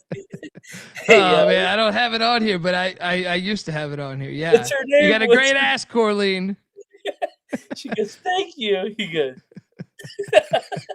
"Hey, nice ass." Yeah. He goes, "Hey, Corleen, you got a great ass." Oh, really? Thanks, Pilgrim. It's such a great clip. Shout out to Chris in the chat. Should I go for some UNLV scattered ass while I'm here? Yes. Why not? Wait, are you visiting Vegas? Because UNLV plays off campus. Thomas and Mack is not on campus, but it's worth a shot. I mean, everywhere, in my opinion, everywhere should be that.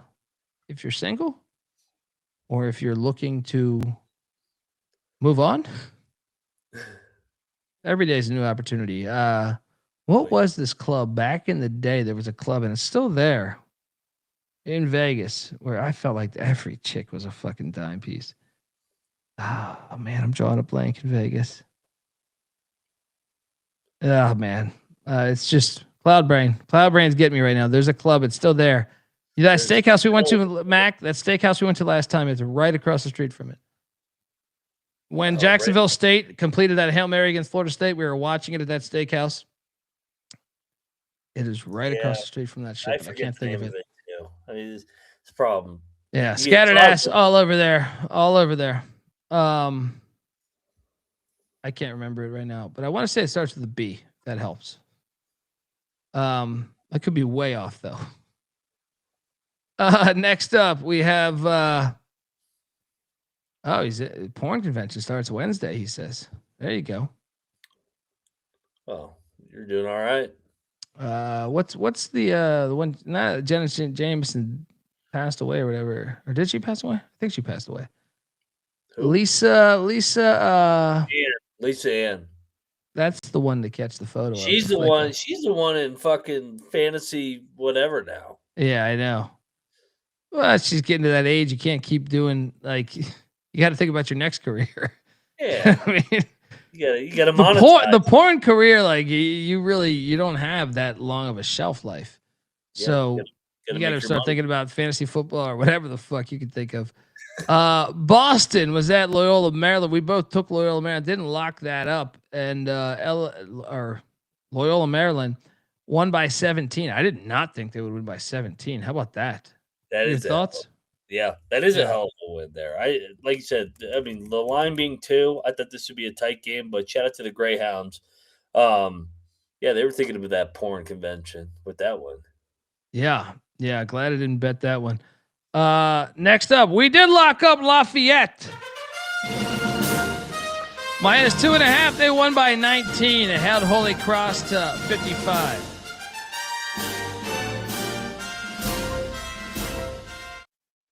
Easy money. Line stunk.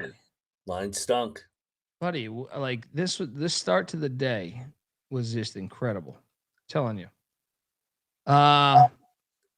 Yeah. Next up.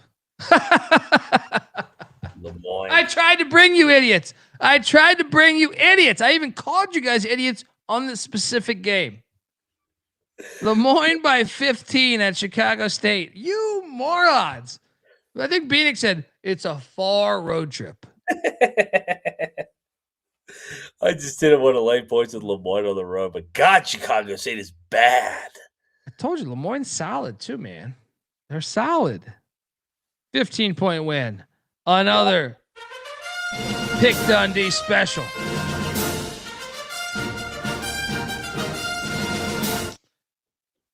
Well, maybe we got the next game wrong.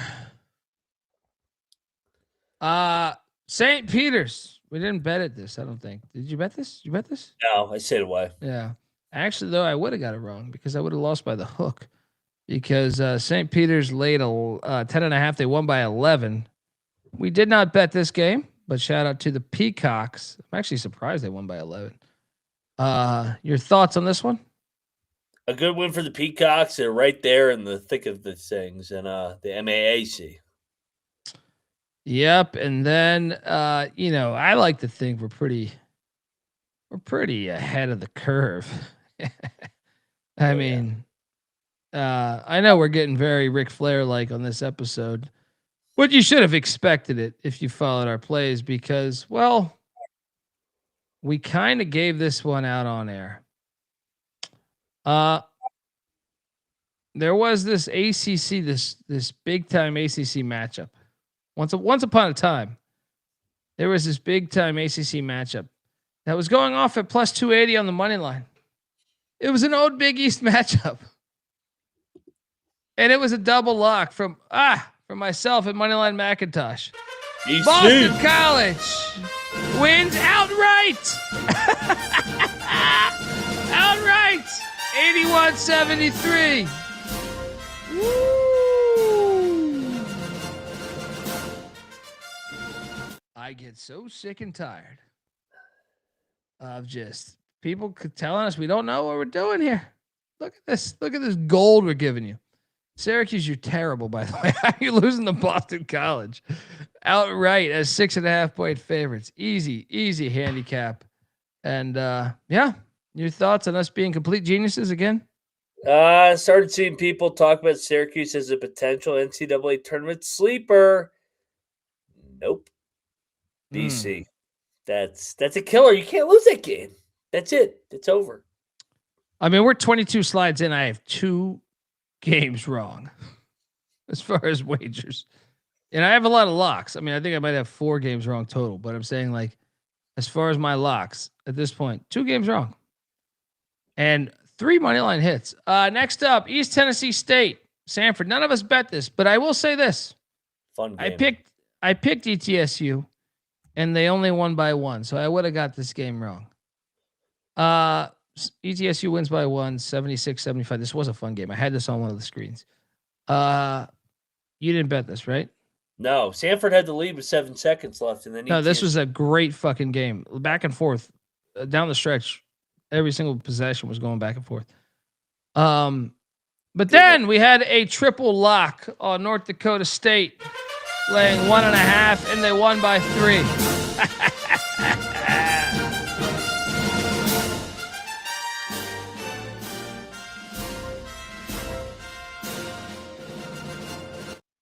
I mean, don't do it, Dundee. Don't talk too much shit. They might not unsubscribe. Dundee, you're still in a garage. Who cares? Easy money, bro. This was easy money. Easy money. It was easy money. That's a good. I mean, they grinded this thing out. I kind of expected that.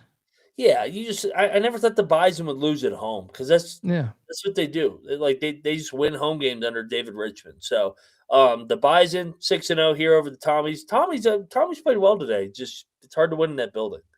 Yeah. All right. Well, let me go to another game that we maybe hopefully. All right. There's no way we made more money. Oh, we double locked Central Arkansas. Laid 11.5. They won by 29. They're good, man. I like this team. Oh my God, it's a free fucking show. And you get fucking morons in here Talking about you. I mean, we're dominating. You are dominating. Tequila should be $200 bottle of Don Julio. It's like a $50 bottle. It's, should be $200. I'm cheating myself. Mac. By White Tiger having like every fucking toy ever imaginable, thanks to Troy Tuning. Yeah, I mean, this was easy money. There's no way we'd win again, right? No, stop it, dude. Central, the real Blue Devils. Triple lock on Central Connecticut State as they cover the 6.5 and win by 8. Hey, you guys aren't being honest. You're not being honest. You would never release an episode 24 hours before with all these winners.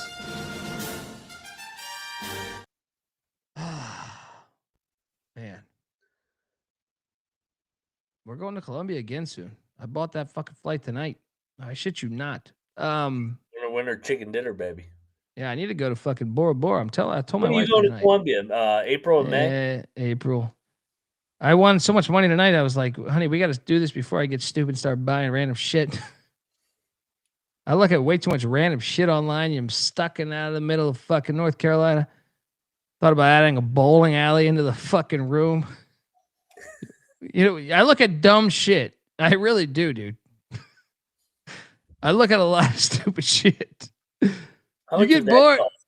What's that? How much does a bowling alley cost? Dude, you can get like a 2-lane bowling alley in your house for like 5 G's. Yeah, that's cheaper than I thought. I thought it'd be $10K. Now I don't know how good the work is, but I'm saying Yeah. I thought about that, dude. I fucking thought about that. My wife hates my like search show. Sometimes she'll see my computer and like look at my shit, and I'm like, "We're searching bowling alleys in your house." It's like, well, I don't know what else to do out here. You know what I mean? Like, what am I supposed to do out here? There's only I have a bunch of shit that I have ideas for, but my ideas are kind of outlandish for the fucking neighbors. Mm-hmm. Don't really fit in. They give me shit about a trash can in the road too long. You know what I mean? Maybe we wouldn't win again, would we? Oh, finally, a game we didn't bet, but I still fucking hit this thing. As Stetson covers the 8.5 against Queens, they lose by 6. Did you bet this? I did not. The storyline is Queens, man. 7-0 to start league play. God, please have them be in the tournament. Grant Leonard, friend of the program. This is a great story here.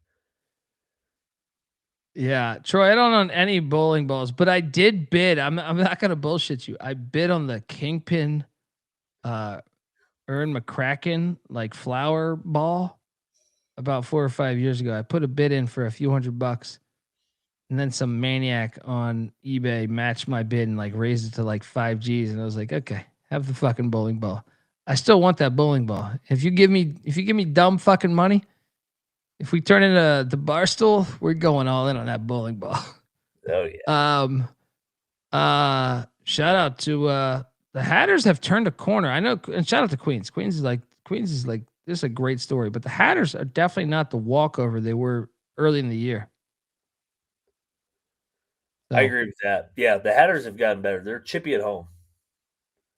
Yeah. Next up, we had Fairfield Marist. Of course, we wouldn't. No, we laid the points with Marist. Oh, they won by 15.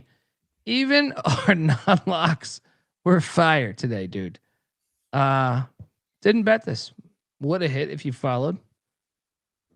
Marist next up, be a wagon at home, man. Yeah. Next up, we have New Mexico State and Delaware. Bad play. You bet this? Yeah, I dove into the stink, or I went with the stink. Thought it stunk like hell. New Mexico State, nice win here. I stayed away, but I do believe I took Delaware. So, yeah, we talked about the travel spot. Yeah. New Mexico State drove them by like 30, 29-point win by New Mexico State. Wire to wire. Then, how about this one? We were fucking sharp as a tack on this one. Woo, Asheville, baby. The line made no sense.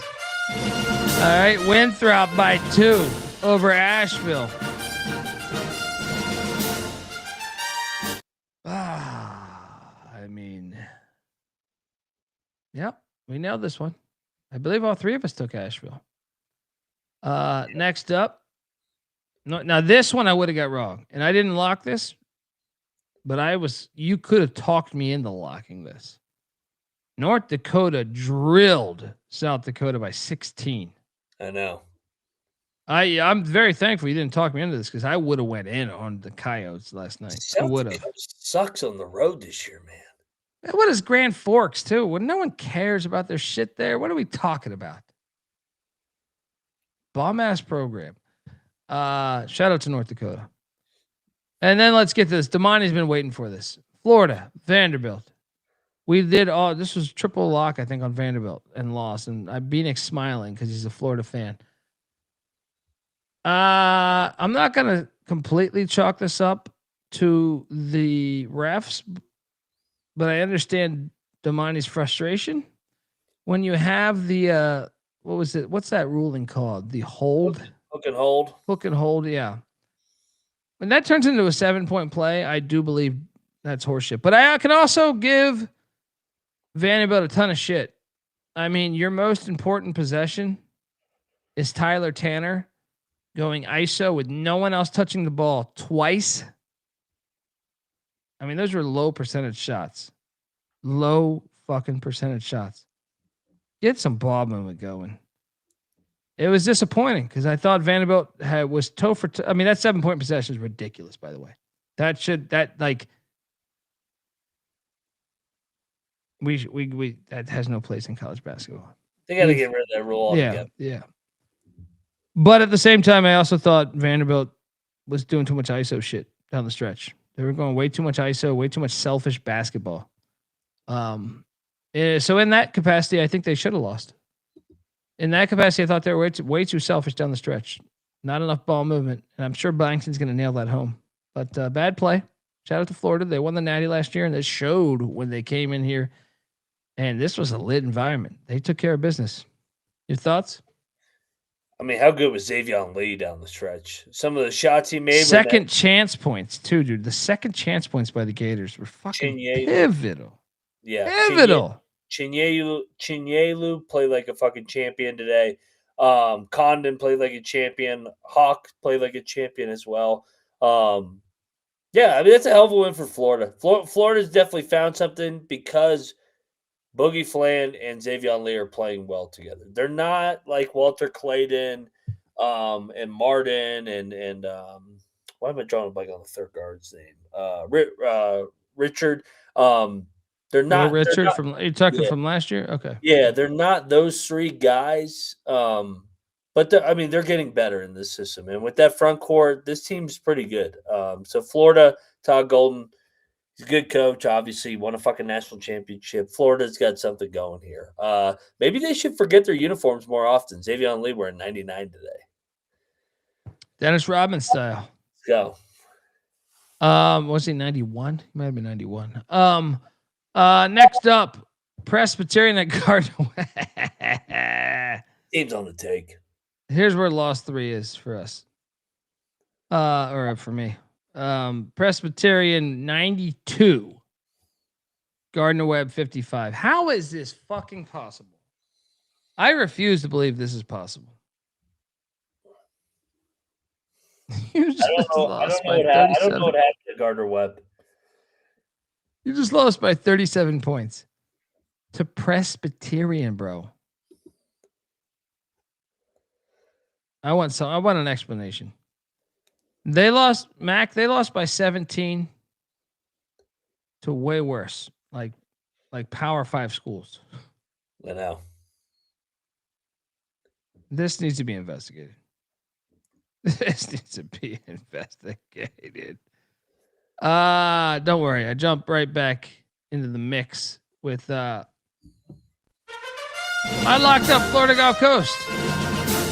And they won by 18. I was laying 9.5. I was even getting tweets. Watch out, the leading score might be out. No problem. West Georgia's leading score has been out their whole goddamn existence. All right.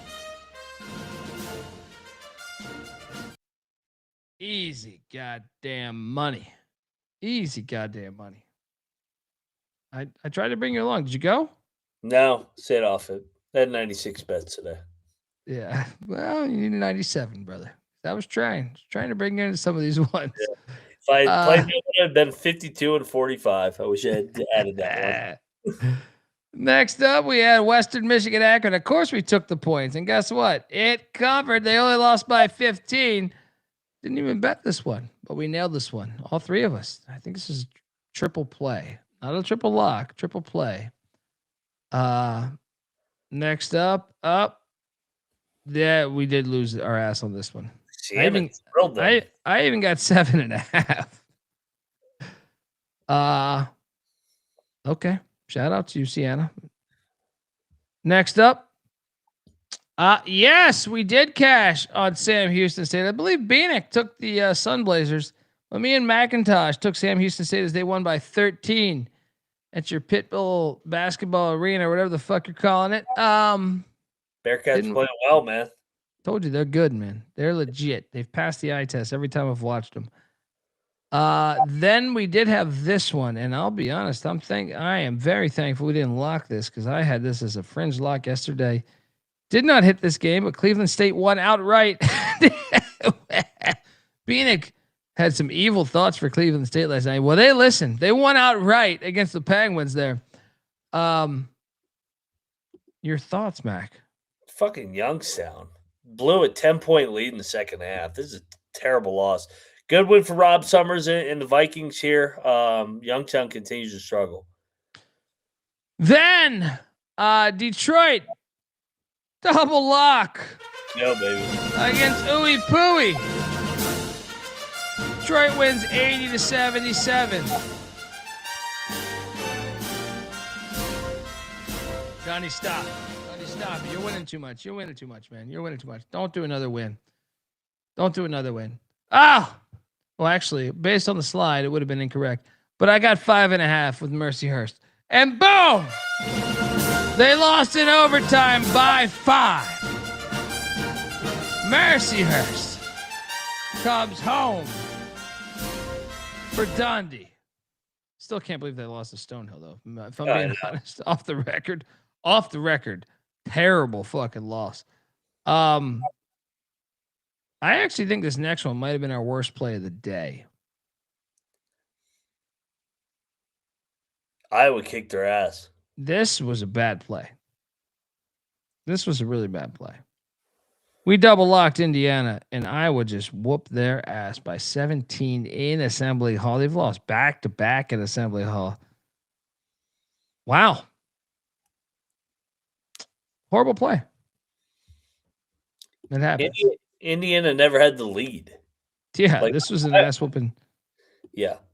Iowa completely controlled the tempo. Sturts and company. Banks was huge. He had like 26. I mean, those two combined fucking outscored Indiana. Banks and Sturts. Yeah, no, I'm not gonna bullshit you. This was shocking to me. The way they did it. It was not shocking that they won the game. The way they did it was shocking. Credit to McCollum and company. Folks, want to tell you that the college basketball experience is brought to you by Underdog Fantasy. Underdog is your home for pick'em entries where you can win up to 5,000 times the amount of money you enter. And Underdog is bringing the playoff magic all playoffs long to the NFL playoffs. Every playoff weekend, open the Underdog app, see what promos are waiting for you, because trust me, there will be some. Underdog's got a brand new offer for new customers, too. Play $5, get $75 in bonus funds when you sign up with our promo code. That is TCE SGPN. So do that and let it ride. We're also brought to you by Rhythm. Rhythm has been crushing it this NFL season, especially on props. Last season, they were even better in the playoffs. I mean, 22-12 on reception props, 6-1 on pass touchdown props, 2-0 on interception props. They've been killing it over there. Super easy to sign up, run predictions off the house model, or you can make your own and mess around with those sliders. Looking to go premium? Use the promo code SGPN25 when you download the Rhythm app for 25% off your first month. That's Rhythm, RITHMM. Download it. Use that promo code SGPN25. All right, we are back. No, Dundee, you lost one. How the fuck did you lose that Indiana game? You shouldn't lose, dude. You shouldn't lose. That shouldn't be you. Okay. I'll correct that. Good sir. Next up. Oh, Rutgers getting a ridiculous 15.5 as they lose by 9. Double lock, and I'll give you the credit for bringing me into this one. But we cash. Oh. Your thoughts on this one? Yeah. Good backdoor for Rutgers. Wisconsin, business-like win. We'll take the cover. I don't really have much on this one. Well, all I know is all I got is winning. I got cash on this one, and I got cash on this one too, because guess what? We double locked Utah. Utah won outright 82-79, but they were getting 4.5. I regret not taking the money line, but I took the points, and we cashed. Your thoughts on this one, buddy? Yeah, win number 1 for Jensen and company, and this is a tough one for TCU. They played well against BYU, and they let it carry over into this one.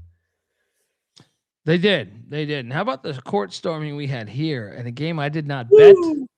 I did, however, pick Iowa State, but I did not bet this. I believe Bieniek. Did Bieniek lock Iowa State? I thought he might have locked Iowa State with you. I locked. I don't remember if Bieniek locked Iowa State. I locked Cincy.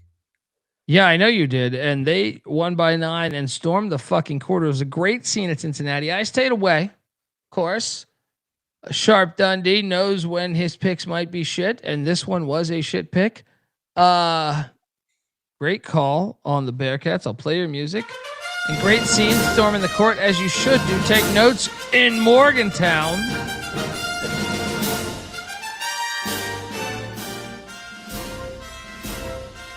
Your thoughts on the game?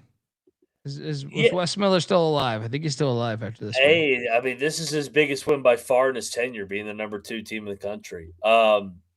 Yeah, Cincinnati always, I feel like they're always competitive, then they just run out of gas in the last 10 minutes. They finally closed out one of these games. So shout out to the Bearcats, a nice win here. Maybe they can fuck around and get back on the bubble or something if they can win some more games. Yeah, you never know. I mean, the Big 12 gives you that opportunity by being such a strong conference. Yep. But I had the discipline to stay off, and I know what you're thinking. You're thinking, Dundee, you didn't make any more money, right? You had to stop right then, right? No, because I did lock Colgate lay at 8.5, and Colgate did win by 19 fucking points. The system was intact. We're back. Yes. Double lock on the Raiders. I didn't sweat this for 1 minute, dude. I had this on for like 5 minutes, and then I realized this is gonna hit. Thoughts? Look like the old Colgate today. Good win. No, Dundee, stop. Dundee, you sound like Ric Flair over here. You're going way too over the top. Don't celebrate another win here. There's no way this is possible. There's no way. There's just no way.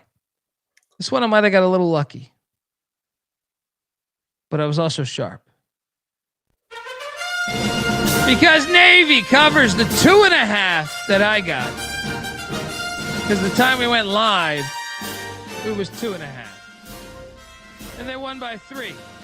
But even if you got the worst of it, by the time we actually called the fucking show, it was 3. So you pushed. But I did get 2.5. They won in double overtime by 3. And I got extremely lucky to hit this. I mean, in regulation, I actually should have hit it. The first overtime, I should have lost it. Second overtime, I got kind of fortunate with a nice foul late.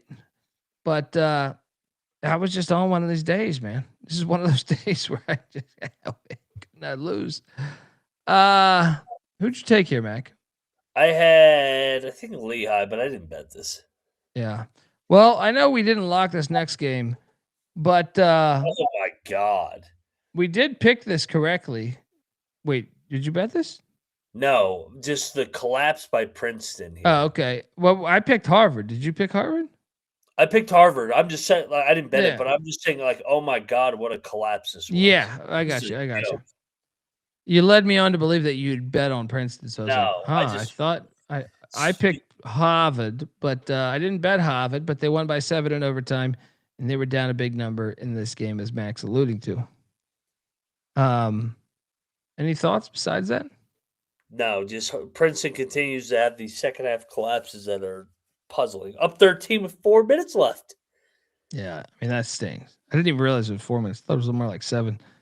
I'm glad you guys talked me off of this one. I had this as a fringe lock as Cornell plus 8.5. What if I told you they lost by 34? Because that's what's actually happened. So some of it blind luck. Had you guys told me, I would have locked this. Then we did nail this handicap as Brown. We didn't bet this, but Brown did cover. Well, they covered because they won outright by 6. But shout out to the Brown Bears. We were all over this. And then this was a triple lock on Illinois State as they won by 26 against Bradley.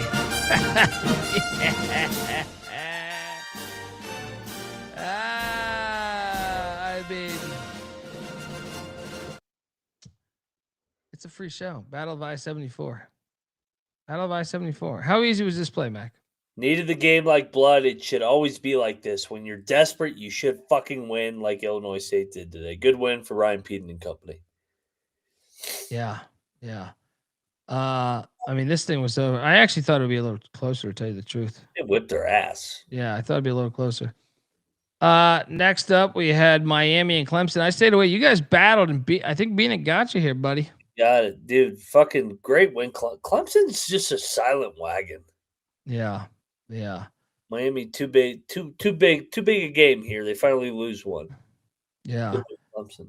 And then after that, how about this easy play? Longwood getting, I think I got 5.5, but either way, they would have covered the 4.5. Because they lost by 2 against Radford. Boom. Radford did win the game, which did shock me.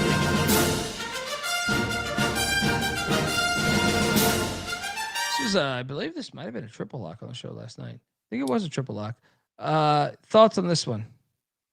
I mean, whenever these two teams play, it always comes down to the wire. In-state Virginia game. Give Radford credit with you, man. I know they're heavily invested in that program. They're finding ways to win. Yeah. Jerry Davis, I don't know what to tell you, buddy. Any insight on how you got +5 on Mercier? So I laid 3.5. Dude, they're like, I actually saw it at like 8.5 too. Like they were. What's that? The line voodoo was happening late last night because I got North Alabama like right at the end of the show +8.5. They went off as a 2.5 point favorite.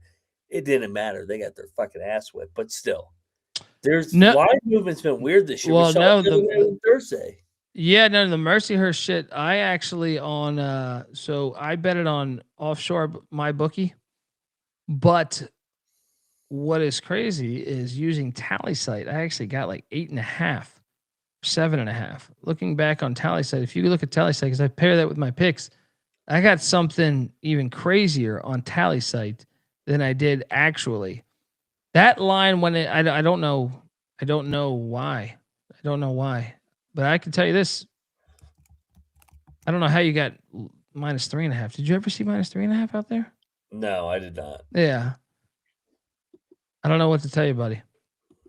Over the past week, these fucking lines, specifically the past week, and I don't know if it has anything to do with that FBI probe, but some of these lines have been absolutely fucking insane. Absolutely insane. Like I'm talking like 6-7 points movement within 3 or 4 hours, which seems incredible to me. We've never seen that. We've never seen it. Yeah. But I will tell you this: if you're not, if you do not line shop, I don't want to say this with extreme validity because it depends on how many cocktails I had. I'm not going to bullshit you. Majority of the time, when I get done a show, and trust me, I was having drinks last night, but I was also still very much like awake last night when we get done with the show. Whenever I have like the foresight to use multiple avenues to bet, I do it. Are there times I get lazy where I just use FanDuel or DK? 1,000%. But if you are not currently like looking, if you just have downtime, you should look at the disparities, especially this past week would be the greatest example of this. But normally you could find like a point or two difference. But this past week, for whatever reason, because I'd be lying to you if I told you I knew, there has been gigantic movement on these lines. I can only assume it has something to do with the FBI probe. Mac? Probably. It's the only thing that makes sense. Because I Yeah. don't remember games ever moving 8, 9, 10 points. Yeah. Yeah. Yeah, I don't know. Like, because like I said on Tally Site, when I picked the games right after I got done betting everything, the line was at like 8.5 or something. I'm like, God damn! But Tally Site's using the books, so Tally Site grabs like 20 books, and it's using each one, right? So I click use the best odds, and that's how I do it. But I'm saying like, it shows that those are real lines. Tally Site's not creating fabricated lines. It's just grabbing whatever lines are out there from the main books that we offer. I mean, they offer like 10 different companies. So, but in general, Jerry, in general, this week, there has been movement on games to an unhealthy point. Of, like, Mac, have you ever seen anything like this? I don't know that I've ever seen anything like this. No, never. Yeah, Nine. yeah. I mean, on Thursday night, we had 4 games move 6 to 8 points. Yeah. These lines have been going absolutely insane. It's not one game. It's about, we're about to talk that North Alabama game, but there's also some other games later in the night that they kind of moved substantially. Anyway, sorry you got the worst of that. Longwood cash for us. Also, we ate a steaming hot pile of shit right here with St. Bonaventure, and our parlay with Northern Iowa, which we'll talk about in a second, was about as bad as it gets. At this point, I'm speechless. I'm speechless with the Bonnies. They're the worst team in the A10. Shout out to D Nice and yeah, at least it's against your boy. At least it's yeah, against your man. boy. I mean, fuck, that's a hell of a win for them. I mean, it's trying to build the program year one. Good win for LaSalle. I've never seen the Bonnie struggle like this. Yeah, and Northern Iowa. Yeah. I thought this was one of the better plays of the day. I really did. Okay. Nice job, LaSalle. The shipment came in. Then, though, we bounced right back with Grand Canyon as a lock, and they won outright, and they stormed the court there in Phoenix or Scottsdale, wherever the fuck their shit's at. 84-74. This was a triple lock.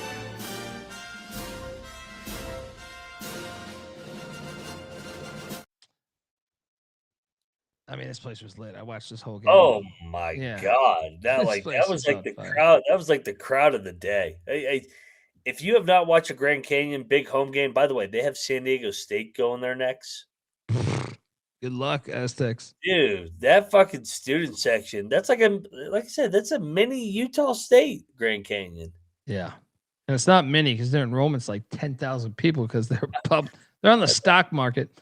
They were exchanging blows all week. Who's got the better student section? So I can't wait for the rematch in Logan. Yes, and then the game we just alluded to, because we cashed on Grand Canyon, we did eat shit on North Alabama. And this line was ridiculous. What was the number that you actually got on this thing? Plus 8.5. And you still didn't hit. I got plus 7.5. Jerry, exhibit number 2 here. Because we called it last night, I think at minus 2.5, according to the slide. It might have been minus, I don't know. Because he makes the slides a few hours before we go live. I mean, I don't know what to tell you. I just don't know. I wish I had an answer. It seems absolutely, but we still hated shit regardless. They lost by fucking 22. It's crazy.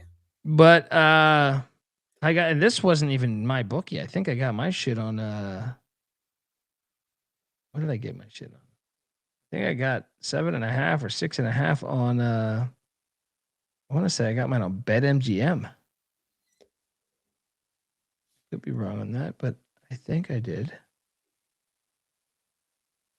Either way, these lines was there? I didn't catch any of this game. Was there someone injured for North Alabama? Not that I saw. I don't know. I mean, the line went back up, so it would have been an injury on Jacksonville's standpoint. Yeah, look at Brian K. Says Bet Online had 8 points on Mercyhurst at one point. I bet it. That's what I'm saying. These, I don't know what the fuck is going on. It makes, dude, I've been doing this show, guys, since 2017.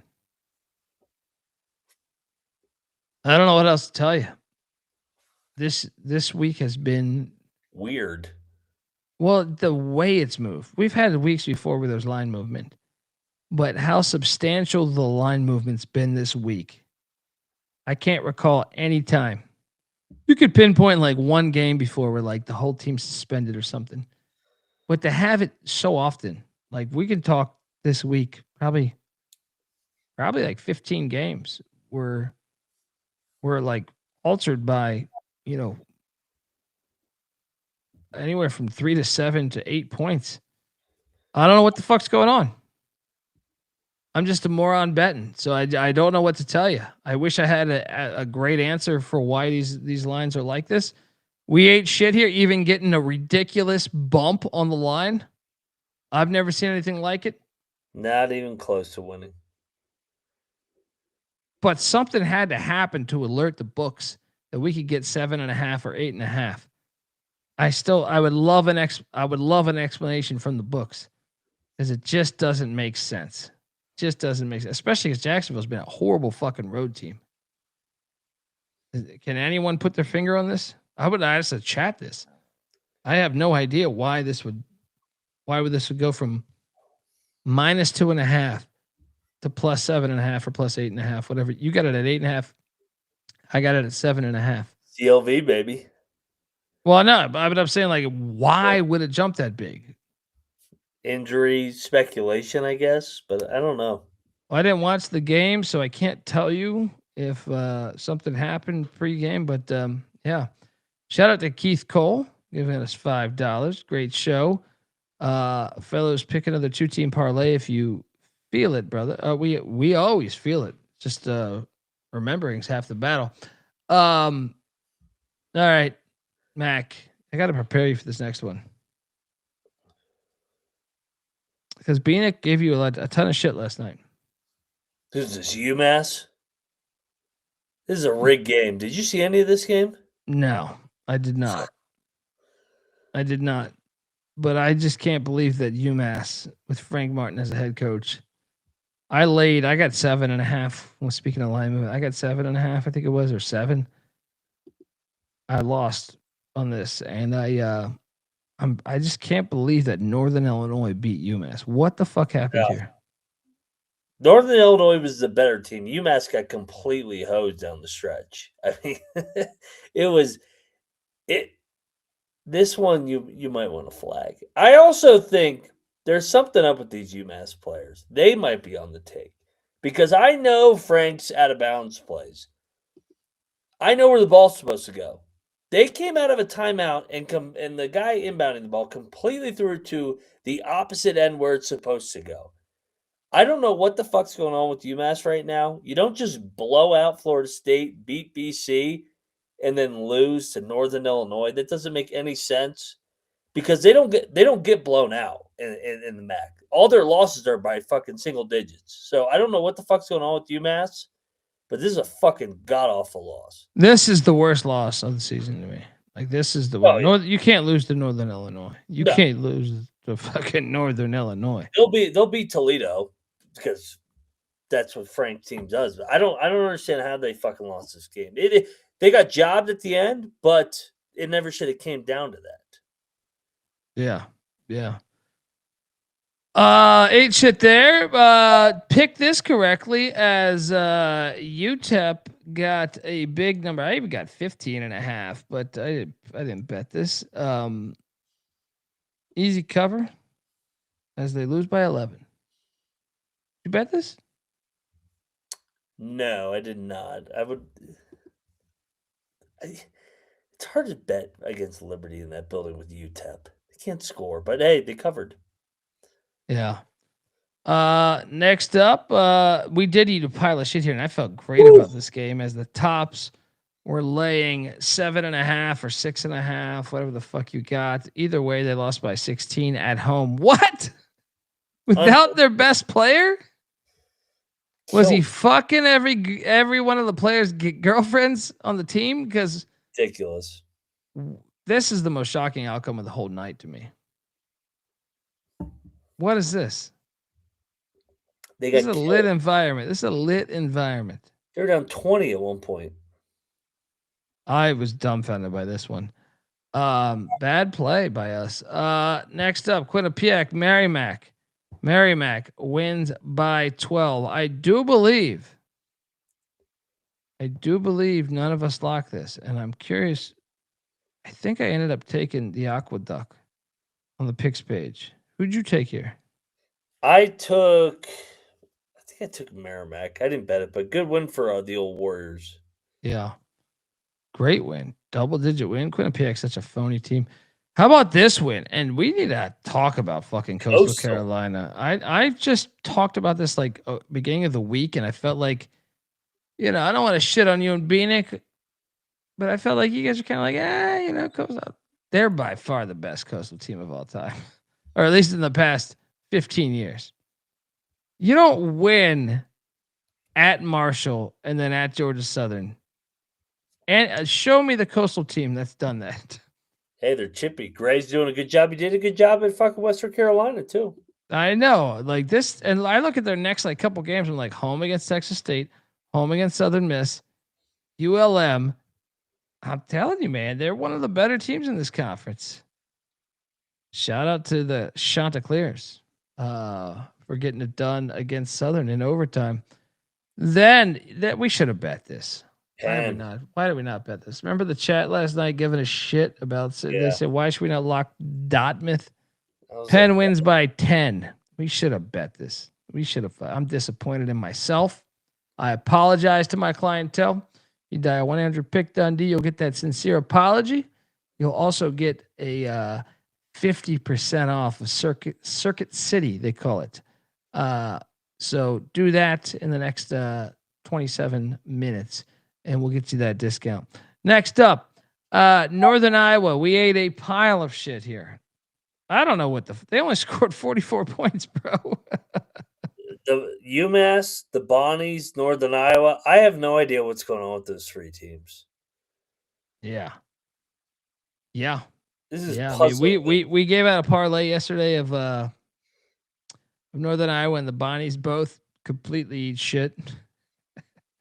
I mean, they scored 44 against Valpo?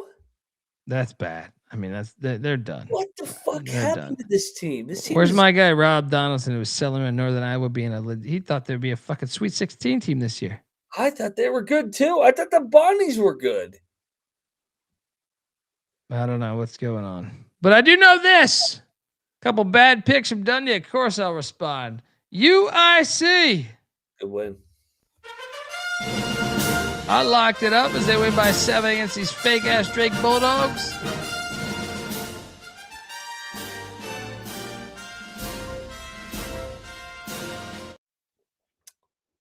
Tried to bring you guys. I don't think you guys went. Tried to bring you guys. Flames are for real. Flames are for real, dude. They're playing good ball. We're 4 in a row now. I'm telling you, I was super impressed the past couple times I've seen them. Next up, don't do it, Dundee. Don't hit again. Georgia State laying 5.5. I didn't bet it, but I still picked it correctly as they win by 20. ULM's terrible. They are terrible. Don't do it again, Dundee. Don't fucking do it again. I took LSU on the picks page. I didn't bet it, but it still hit as they beat Missouri by 8. Mac, I do believe you locked Missouri. I apologize in advance. Good win for LSU. I'm impressed that they answered the bell here after the heartbreaking loss. Yeah. There's no way we could hit again. And I want to shout out Clark. Not only is he a friend of the program, but he's been rocking with us for a long time. He called for this money line. I did not have the courage to do that, but I did take Louisiana in the points. And Louisiana wins at a 3 at the buzzer. 59-56. I locked up the Cajuns -9.5. I'll play the music. This is a double lock, maybe even a triple lock. I can't even remember. Mac, why are we the smartest fucking humans on planet Earth? Raging Cajuns, great spot. South Alabama off the big win. Qantas got those guys playing well, man. Raging Cajuns are chippy. And shout out to Clark. That was a juicy dog. That was like fucking 390. Yeah, plus 385. There we go. Yeah. Very impressive shit. Next up. All right. Next up, I did eat a pile of steaming hot shit on that fucked up court because San Diego took it to Bakersfield today. This needs to be investigated too. 21-point win by the Tritons as I get destroyed here. Bad play by me. I apologize to my clientele, but I'm hitting a 62% rate for the night and even better for the week. That's what's scary. Bad play. Did you touch this game? I took UC San Diego, no bet though. All right, nice pick. We all triple locked Arkansas, and that was a bad play because Blue Cane and Georgia went off. You know, I had a thought today, Mac, watching, and I thought about Bill Self's comments after the West Virginia game. I know he had nothing to do with this game, but Georgia took it to Arkansas, man. They whipped their ass. It's hilarious. And part of me finds it hilarious watching these old school coaches that I almost wish Roy Williams and Coach K would have stayed because the NIL has neutralized everything. And just watching Calipari's face periodically in this game as Georgia threw alley-oop after alley-oop or Blue Cane did everything to fucking just shit on them. You could look at Calipari's face and it makes you realize that, like, and this isn't a shot at them to a certain extent. Well, I guess maybe it is. You're just an average coach. I mean, you're probably a good coach, but like there's probably 50 coaches that got fired that didn't have, probably more than that, probably 100 coaches within your conference over the years, Calipari and Self, that didn't have the access that you had, that were good coaches. And now that everyone's got the access, Georgia's whooping Arkansas's ass. It ain't by accident, Mac. The landscape changing in the sport is why you see a result like this. This was a wire-to-wire ass whooping by Georgia.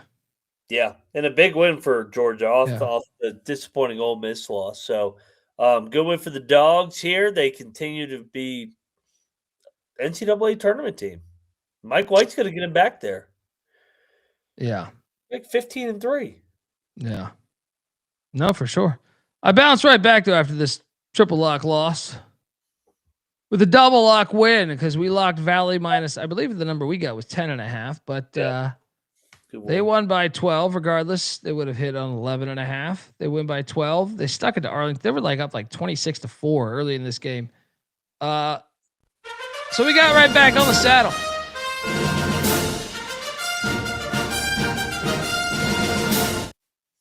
Mac, your thoughts on Valley? Todd Phillips and Utah Valley are really good, especially at home. Good win, wire to wire. The league goes through Valley here in the WAC. Next up, I did bet the Nazis and I lost because Lamar wins by 10. And this wasn't really phony. Bad play by Dundee here. Got excited. You know what I mean? You get excited. Bad play. Lamar was a better team the whole game. Shout out to the Cardinal. I think Bieniek might have went with me on this, but yeah, he was on Hitler. I mean, Lamar's an older team, and Nichols has overachieved in league play, so good win for Lamar here. And then this one, I want an explanation because I had thought I cashed this ticket. Stony Brook. Well, this is Flow Sports. When you leave the app on your TV, it's a big process to get it back on. Yeah, I didn't see this. Well, let me tell you, Stony Brook had a huge halftime lead. Then down the stretch, Charleston had like a pretty good lead at like the 5-minute mark, somewhere right around there. So I was like, I think I got this. I had like an 8-point lead at 5-minute mark, 6-point lead, 7-point lead. But I thought like, okay, all the momentum's with Charleston. They battled back from down 20. And the game went to double overtime. And I lost. Stony Brook. What is going on with Stony Brook, by the way? Stony Brook's hot. Yeah. Playing better ball with Gino Ford at home. I had kind of this as a win. And it did not prevail. Next up. Did pick this game correctly. I know you did not because you took Greensboro. I took Mercer. Mercer won by 10. Mercer's good. Good win for them once again here in the old SoCon. And Greensboro's not. Next up. Back to winning ways, Dundee. We did lock Western Illinois. I got 11.5. They only lost by 7. So 10.5 would have covered anyway. Never a doubt. Easy money for the Leathernecks.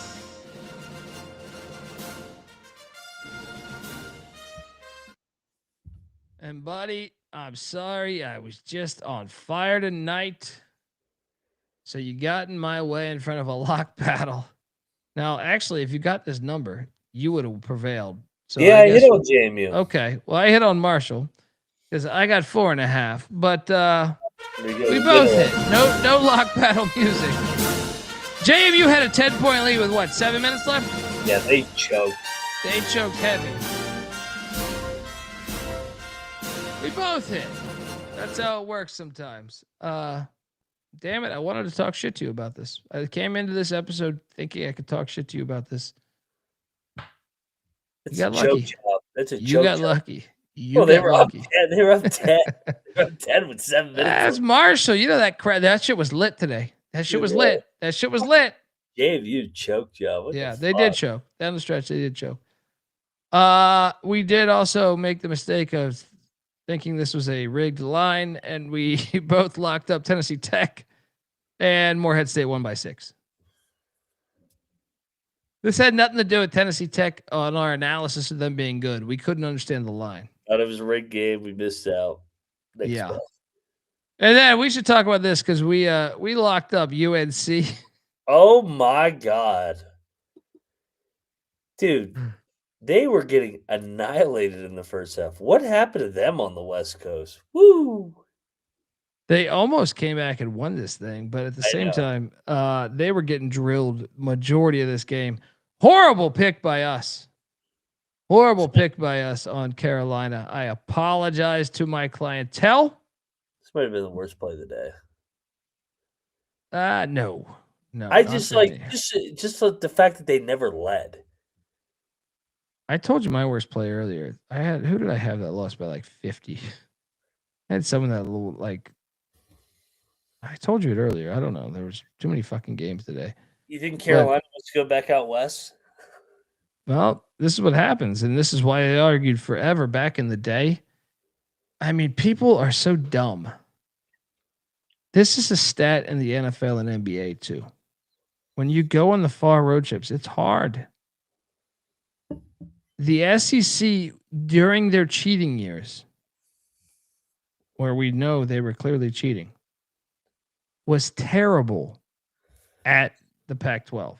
They have like a 25-year sample size. They were like, I'm serious. Like, do the history on this. I don't have the number in front of me. But they were something crazy. They were like 5-21, and it wasn't all USC. Like, so we know USC and Oregon were cheating, right?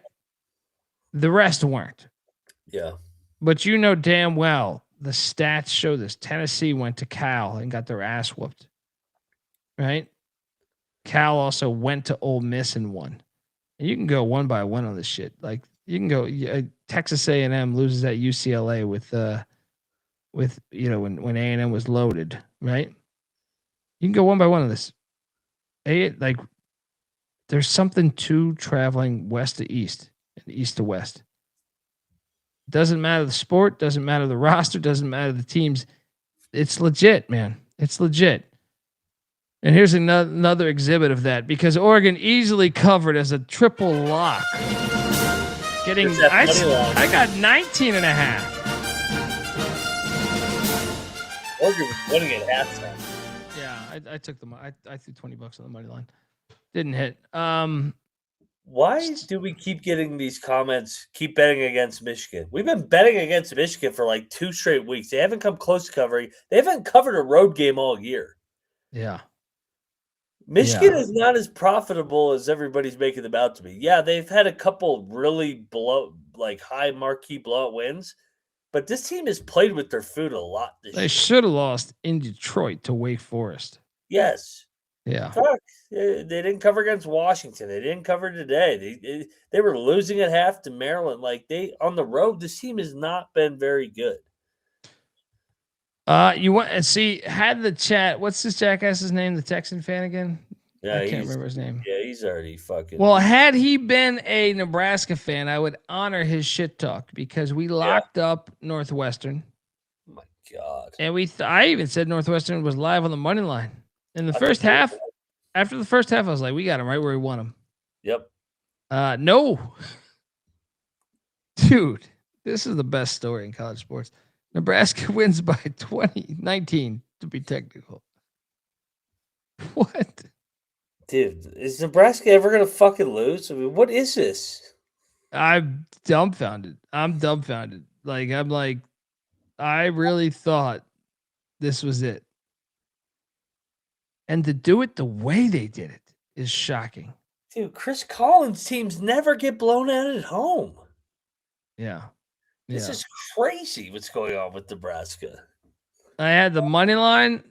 It didn't hit, so I got kind of ridiculously. I mean, luckily I was having one of the greatest days of this past calendar year, but I had the money line too, and I felt pretty good about it. I also had the money line here. Luckily, this is why I always encourage people to take the points and make the larger bet on the points in case the money line doesn't hit. This is exhibit A for tonight on that because UCF covered. So I actually still made money on this game despite losing the money line. But yeah, it's Arizona and Nebraska. Bravo. Your thoughts, Mac? Arizona answers the bell once again. Another hard test off a rivalry. Got to go to the bounce house. It screamed that UCF was going to find a way to win this game in court storm, but Arizona just finds ways to win with those veteran guards and that size. Yeah, but shout out to Matola. He was talking shit after the game, as he should. Dude. They're fucking as he should. 20-0. As he should. West Virginia Saturday. Oh my God. Bloodbath.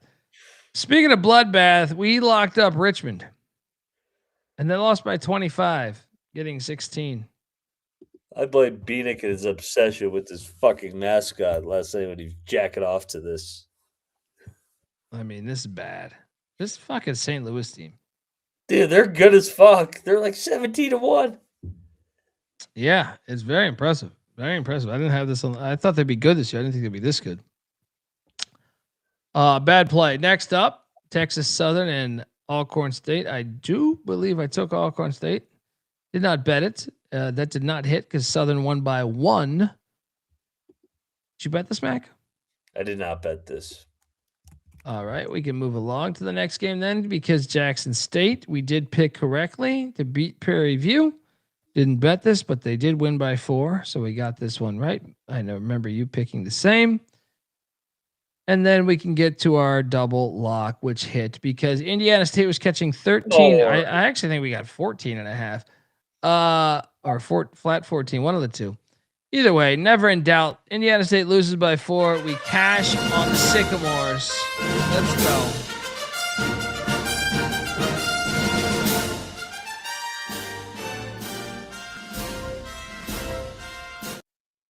Next up, we had Nevada and Air Force. Nevada won by 15 at Air Force. The line was 15 and a half.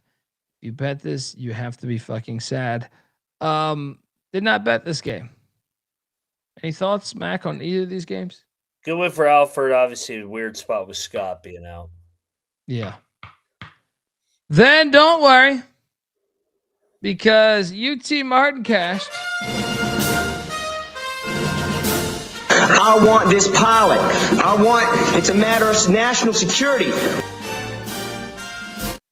And what if I told you this is the third time my pilot parlay has cashed?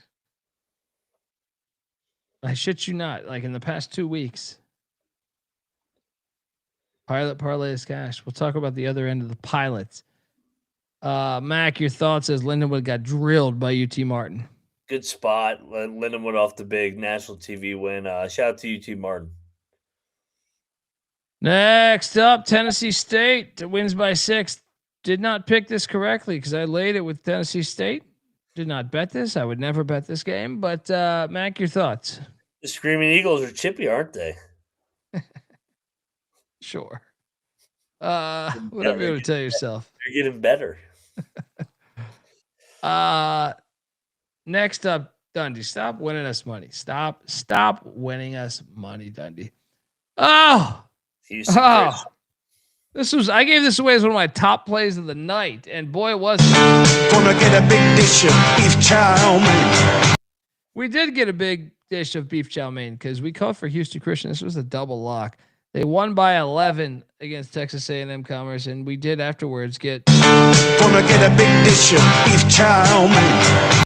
Mac, your thoughts on dominating this handicap here? Because I gave it as one of my top 3 plays of the evening.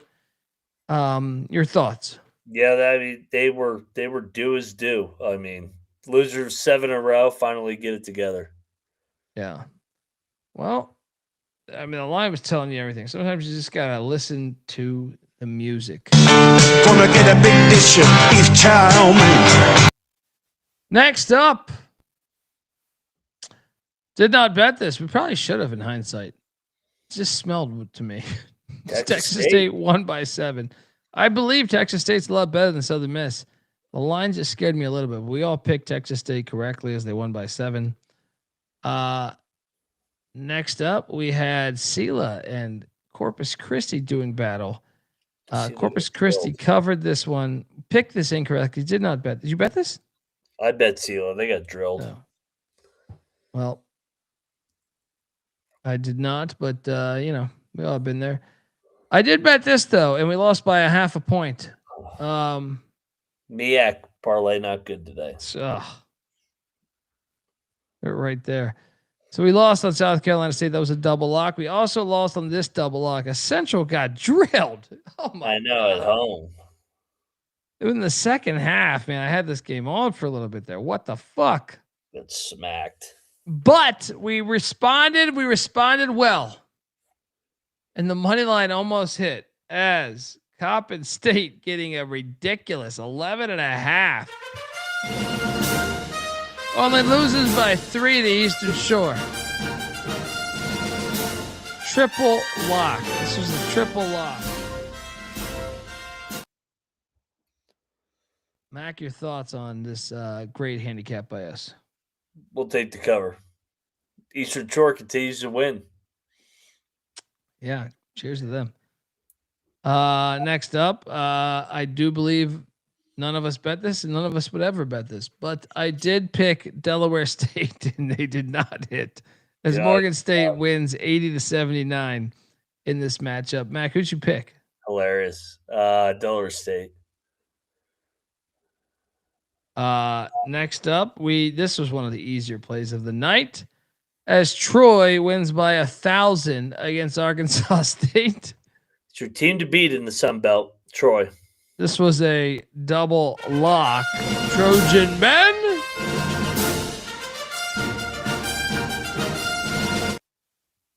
And I will also thank you here because I had a fringe lock for SEMO tomorrow, or last night, for today. It had to be your bull. But thank you for talking me off, or you or Bieniek. Because SEMO was a fringe lock to me. I'm very thankful I did not bet this because Edwards won by 13.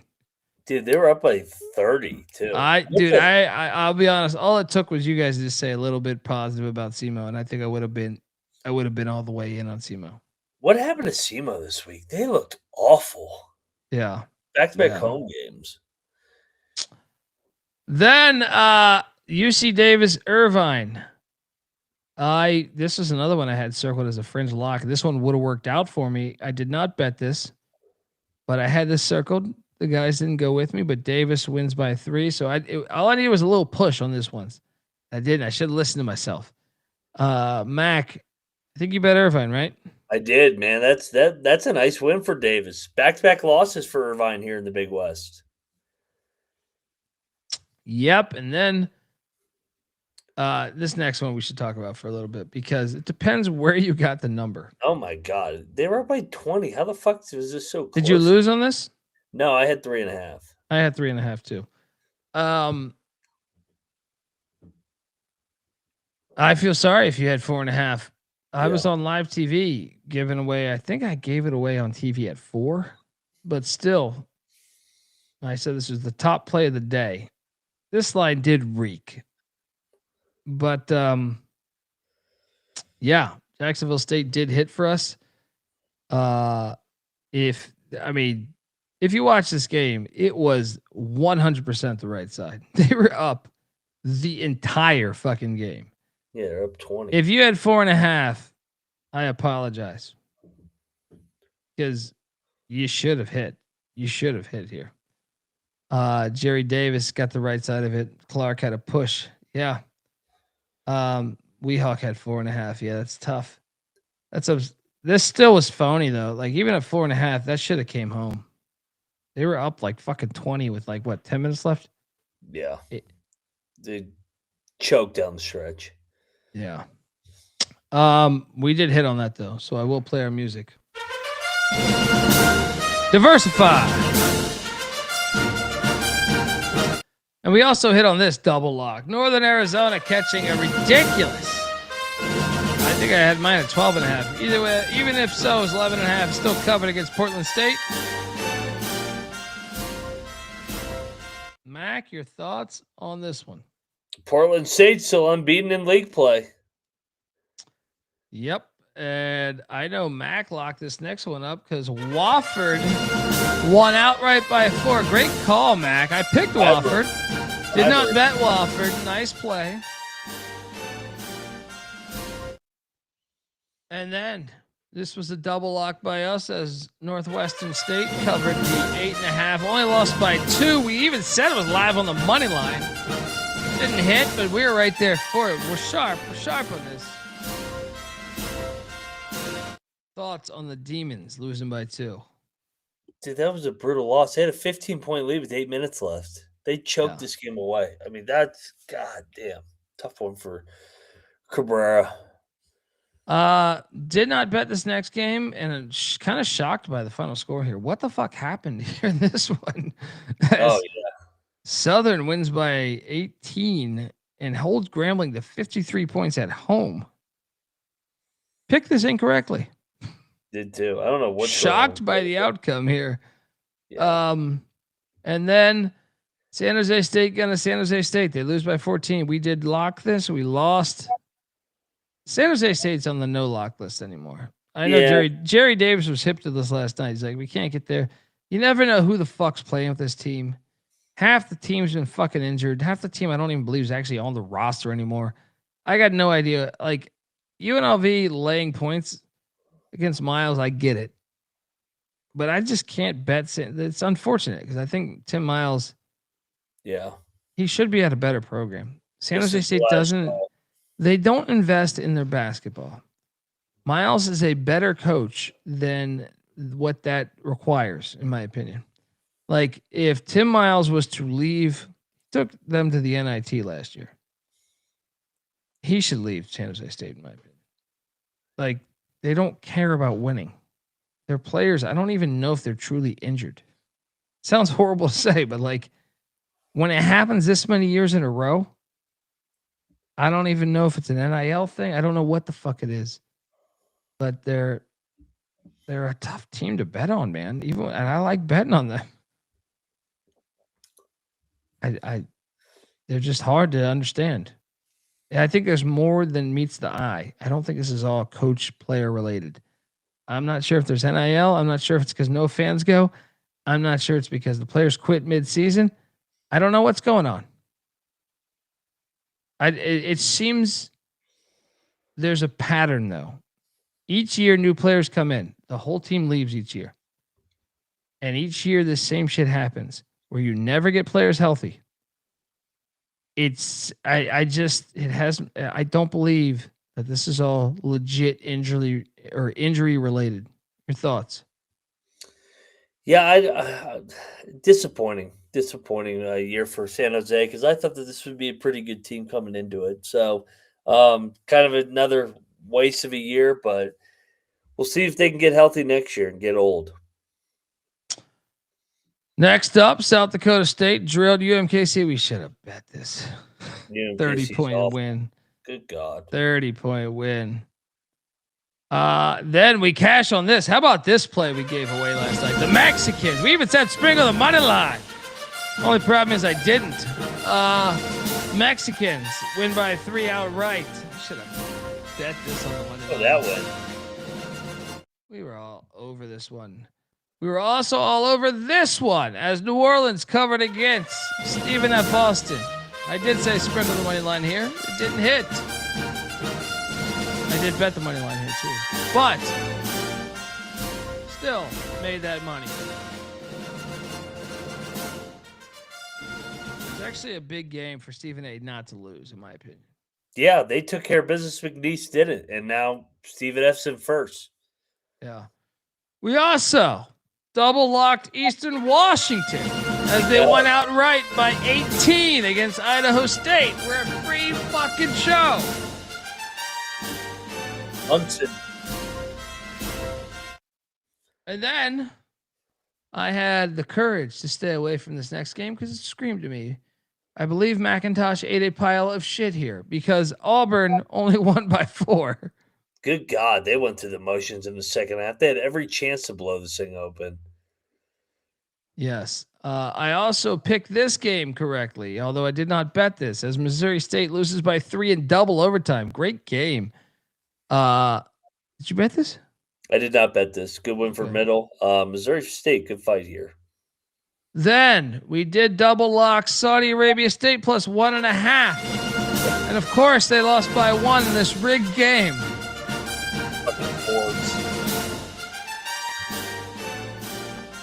Double lock cashes yet again. Your thoughts, Mac? I mean, a game Wake couldn't lose. That's all I got. Yep. Well, I got this lock battle win for you guys, and Bieniek, as A&M sticks it to Texas. Try to tell you guys, Texas thing can be held a bucketball, hottest team in the SEC. 74-70. This place was lit though. Oh yeah. Yeah. Dude, I can't figure out either of these teams. Like I think Texas A&M is turned a clear corner, bro. I know. Buckyball's got that thing rolling. That's 8-2 in their last 10 games.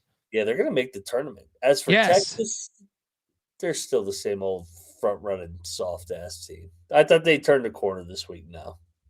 Yes, and I also will be completely honest and transparent with my clientele, despite the shit that they talk. On last night's show, I did not bet Stanford, but I did place a wager on Stanford today. Oh, Duke whipped their ass in the second half. Bad play. They lose by 30. Play. Yeah, double lock because I went in very, very late. I also did lock Washington, and that was a horrible play. As Sparty wins by 17. I was on live TV tonight talking about how Washington is going to take it to Michigan State. Whoops. Bad play. Your thoughts, Mac? Is Washington the most overrated preseason? Yes, by far. Everybody sold us a fucking bullshit of goods. This team sucks. Yeah, they're terrible. They're soft. They got guys opting out. Get rid of your basketball program. Start a second football program because you guys are bullshit. All right, you're bullshit. Ridiculous. Good one, Sparty. Next up, we had this game. Did not bet this, but I picked it correctly with USC plus 9.5. Mac, I know you ate shit as you locked up Purdue. Your thoughts on this one? Yeah, I thought maybe we could get Purdue buying the dip here, but no. They just win close games now. They're 7-0 in league play. They haven't played well. I hope they fucked UCLA up. You see how many Yep. Purdue fans that were in LA? Does not surprise me. Oh my god. Let me tell you something about. I was talking the Northeast. I think the Northeast is even worse, to tell you the truth. I think the Northeast is the worst fan in America. Mm-hmm. Second would be the West Coast, like the LA West Coast, not Oregon or Washington. Not even off California, because Fresno State's got great fans. Cal Berkeley, I think, has underrated fans. USC basketball, I don't know that they've ever existed. If so, No. it was back with Cheryl Miller. 1 year of OJ Mayo. Yeah, or Harold Miner or some shit. But it's disappointing. I mean, but there is something to it. Like the Northeastern fans in like New York City. Like, what game was I watching this week? Sometime throughout well, I mean, they're always shitty there, but somewhere throughout the week, it was some team that's good. I can't remember. Some team that's good in the Northeast, and I was like, man, imagine if they actually had fans. I don't know if it was Central Connecticut State, someone with like like they're sitting there with a great record. Might have been Quinnipiac, I don't remember, but I'm like, it's disappointing because it's like, why wouldn't you have fans? Yeah, they're like, and I had so I lived in Venice Beach, California, with my buddies from Brooklyn for a long time, and like. The mind state of I grew up in the DC area, which I consider somewhat Northeast. You did too. I don't understand the mind state. I've tried to explain it to them. They're like, we want to watch the best of the best. I'm like, but the best of the best isn't the best of the best. Best of the best is what you have tricked your mind to believe is the best of the best. Yeah. You know what I mean? It's like, it's not really the best of the best. Is it just because life is occupying you and you it's easier to, is that it's just easier to calibrate your brain on 30 teams or 32 or whatever the fuck the number is, depending on the league? I just don't get the fandom, because for pro sports, they do show up, but they're still fair weather as fuck. You let like one of these teams be 1-15 or 3-13, no one goes to their fucking games. Yeah, they put the paper bag over their head. It's disappointing. It's just disappointing. Especially because if you know like the history of college basketball and college football, the Northeast is like the creators of this shit. So you would expect like they would understand. Me and Patty C would make this fucking campaign of like, let's bring sports back to the Northeast. We want them to be awesome. But I almost think the mind of the fan is all fucked up. The mind of the fan over there is all fucked up. Yeah. They say they're fans. They're not fans. No, they just, you know what I mean? Boo and bitch. All they do is bitch over there in the Northeast. I mean, this is just my opinion. I mean, like, I'm not, I'm just talking from personal experience. Like, even Patriot fans, when they're down a little bit or whatever team you want to use, Celtics fans, when they're down a little bit, they're down. You know what I mean? I don't think they're showing up. I don't think they're fucking selling out shit. You know what I mean? It's just something I've traveled a lot doing stand-up. So it's like the more places you go to, the more you realize, at least from my experiences, or I like to think I do, like you start going to the sports bars all around these fucking cities because you're there like 6 hours early and you say, hey, interesting. Why the fuck do they? Oh, okay. They're terrible this year. But I still feel like if you go to like a Packers or some of these other Midwest teams or wherever, they're in, even if they're like 3-10. Look at Nebraska basketball. Yeah, that's what I'm saying. Like, I feel like they're committed no matter what. Whereas, like, man, like UMass basketball is a rich program historically. Dr. J, Marcus Camby, they've had great teams before.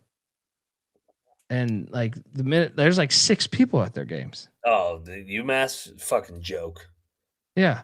But LA is the same way. UCLA fans, like USC fans for basketball only. I think USC football fans are actually a little bit underrated.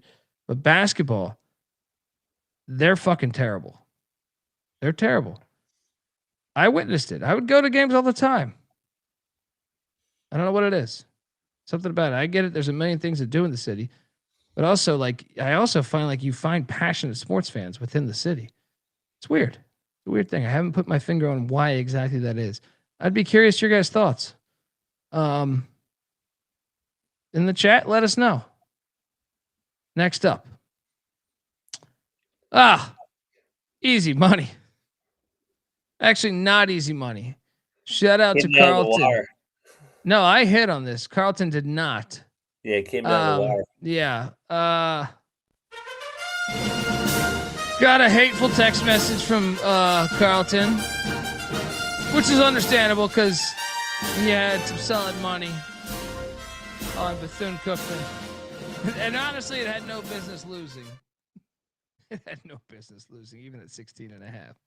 So it was a horrible beat. But if you got the 15.5, you made it in fine. Paging Dr. Bradley. Next up. I don't even know what the final score of this game was. Do you? No idea. Here, I can look it up. Daniel Katie, if you live in LA, you don't have time to like college sports. You don't have time to like pro sports.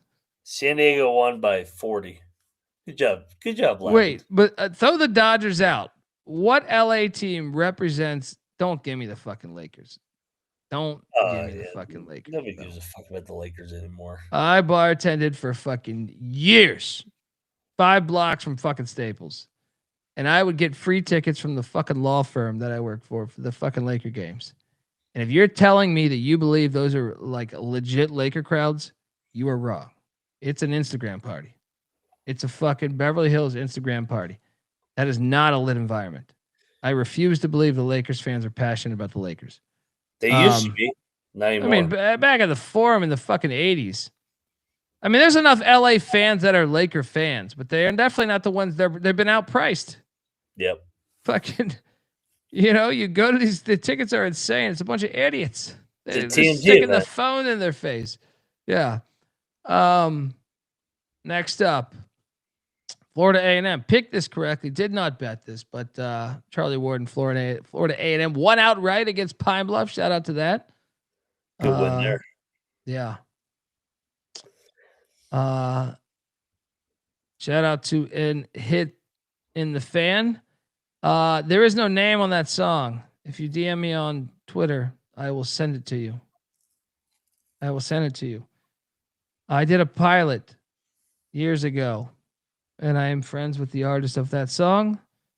His name is Mocha Only. He's released a bunch of fucking albums. Go check out his albums. But that song he made for that specific pilot. It is not available. I've told him he should make it available. Let him know. Gladly would do that. But yes, or I could send it to you if you hit me up on Twitter at the Colby D. Next up, Austin P. Lipscomb lock. Lipscomb cashes. Dude, today was incredible. Let's go.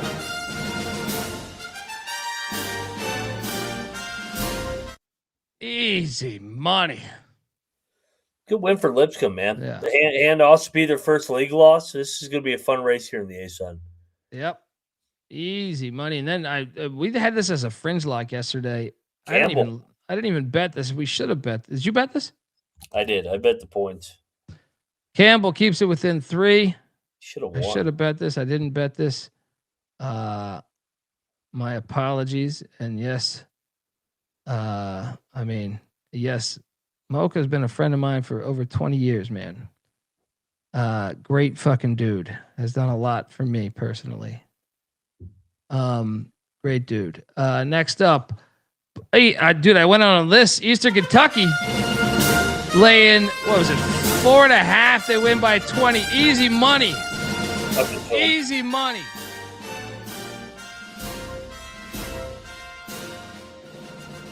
Tell me you went in on this. I stayed away, but I had EKU.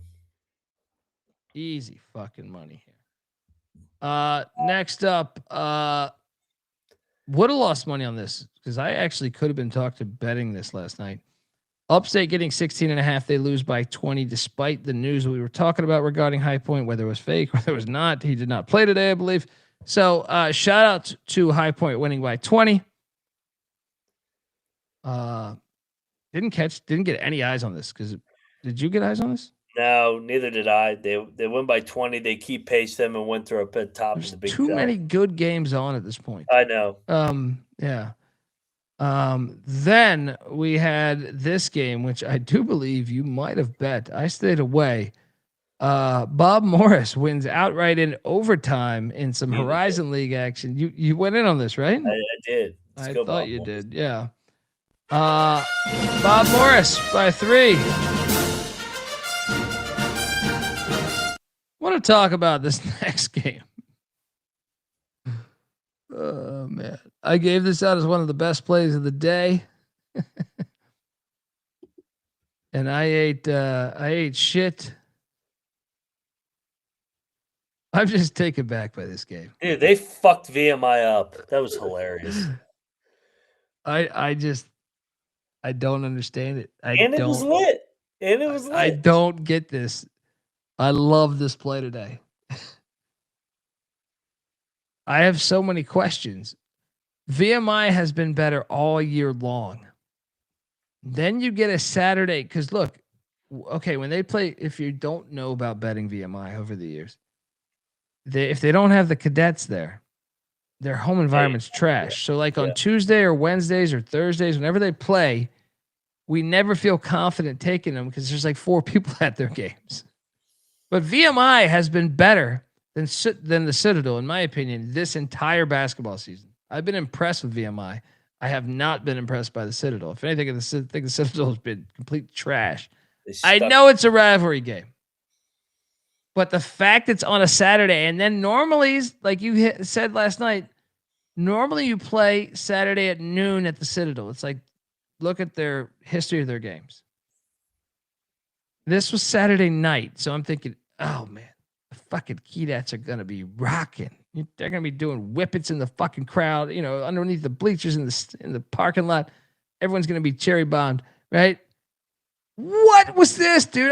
I honestly thought VMI would win by 20. I thought they'd win by 20. So did I. And I'm looking at pictures of the crowd, dude. The crowd was freaking on fire. I call me crazy. I think this is the most shocking outcome to me of the whole day. I know it's a rivalry game, but it was more so the fashion that it happened in. It whipped their ass, man. I thought, okay, maybe you could sell me on this being like Citadel wins by 1. But I still thought like, nah, VMI is way better.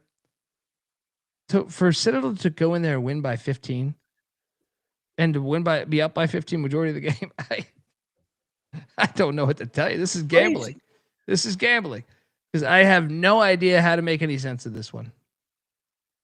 But I can make sense of this next one. Because the fucking Long Island Sharks are a cash machine. Half-point cover by the Sharks. Fucking Peter Lucas was rocking. Strick was there after the game from Hackensack to Brooklyn, no problem. Got a little sweaty down the stretch. But we got home at 6.5, and well, all I know is we're hard-working, tax-paying people like you, and we don't take shit from nobody. You got that, asshole? Ask me. The fucking union, it works for you. Shout out to Wonk, who says you guys are the best from Montreal. I love Montreal. Get absolutely piss-faced drunk in your beautiful city. Back when I was 22, went to some strip clubs that were phenomenal. Don't remember any of them name-wise, but love your city. Got to get up there for an Alouettes game. All right, check out the CFL Gambling Podcast, which I host, by the way. Mac, our Sharks are always swimming, baby.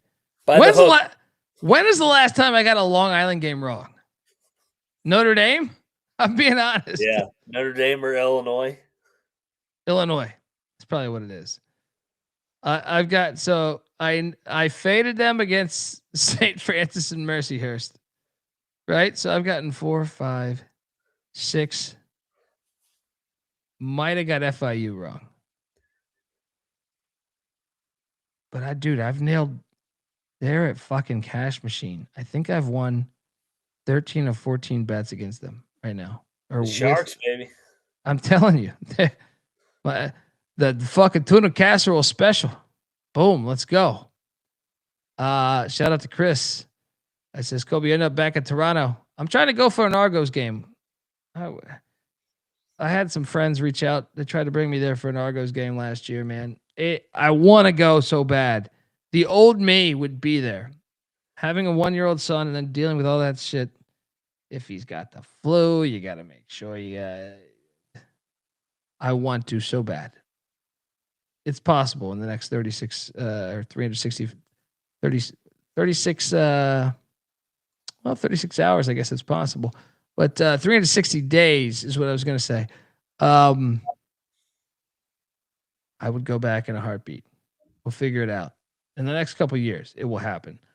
Next up, St. Mary, Santa Clara. What the fuck? We finally lost. Santa Clara finally gets a marquee WCC win. So they're 7-1. They're good. Both are one back of the Zags. This was a little surprising to me. Yeah, I mean, we dared Santa Clara to win a big game. They finally did. I felt pretty confident about this one. Shout out to Sendek and company. Next up, Belmont, Southern Illinois. I did lose this too. You guys talked me into this one, actually, if I'm being honest, you motherfuckers. I didn't have this as a lock pre-episode. But you know, you guys built up the scenario how Belmont wouldn't let me into their game. So I was like, yeah, you know what? Fuck them. I will bet against them. What's up? What were you gonna say? How did they not cover this game? They were up fucking 5 with 3 minutes left. Yeah. Lost money there. Luckily, I was on an all-time heater. You lost money here. I stayed away because my boy Wahlberg don't fuck around with his best team he's ever coached. His favorite team he's ever coached. I'm sorry. Back home wins. Good home. Dude, Sam. I'm telling you, this Fresno team, you better watch out. They're gonna win the Mountain West. Sure, they're 3-7 their last 10, but they're playing hot right now. Long Beach State, Northridge. This was a great call by you. I should have went with you. I think Bieniek went with you. Long Beach wins outright by 7. They turned a corner with these dirtbags, man. They turned a corner. Finally. Shout out to them. And then we need to have a meeting about this game because we picked this correctly because it made no sense. This is 1,000 million bajillion, whatever Biden said, %. They rigged the game. Riverside beat their ass. The line made no sense. What did I say? If I was to set this number, it would have been Fullerton laying 9.5. But Vegas made it 3.5. And then Riverside wins by 9. Rigged. This year's Riverside team is complete dog shit. This is not real. This game's not real. No. Luckily, you're listening to a program that was hip to the rigging from ahead of time. And I think all three of us took Riverside because we go, this makes no sense. We got to take Riverside. And we did. We're hip to the rigging. Hit the B square. We got to have a fucking song. We got to hip to the rigging shit. We got to get that going. Next up. I mean,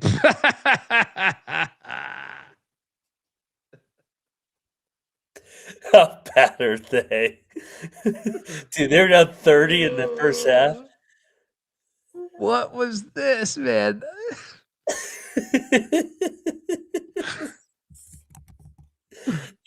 They are terrible. Louisville won by 41. It might not have been that close. Well, considering Pitt outscored their first half performance by 15 points, and considering Louisville did not outscore their first half performance by 6 points. Louisville was up 30 at half. Wow. God, Pitt's bad. I didn't think this was possible to get beat down this bad. By Louisville? Like, come on. He's got to be fired tomorrow. Don't even give him March. Why would you give him the chance? Why would you give him the chance to win the ACC tournament, even though he can't? Don't even give him the chance. Fire him tomorrow. Tomorrow. This is such an embarrassing loss. Carlton, you got to change that mascot. Just put a piece of shit where the Pitt fucking logo is. That was fucking embarrassing. I had like secondhand embarrassment. I was like, oh my God, are they? I was laughing early. I was like, no way. This is just so bad. Hilarious. Yeah. Next. Pitt.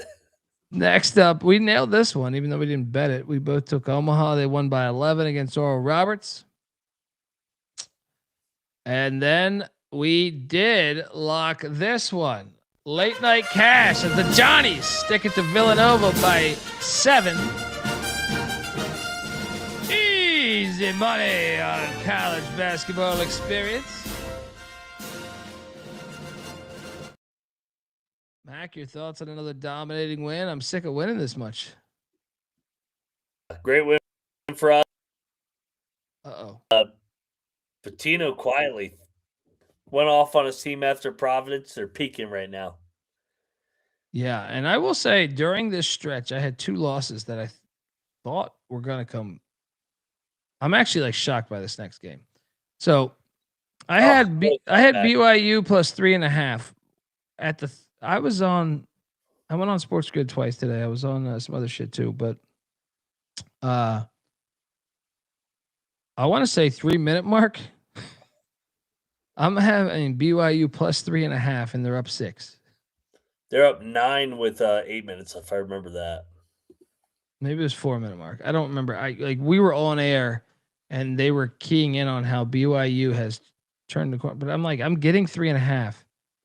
I was counting this as a win. How the fuck did Texas Tech score this many points down the stretch? 32-10 run over the last 10 minutes.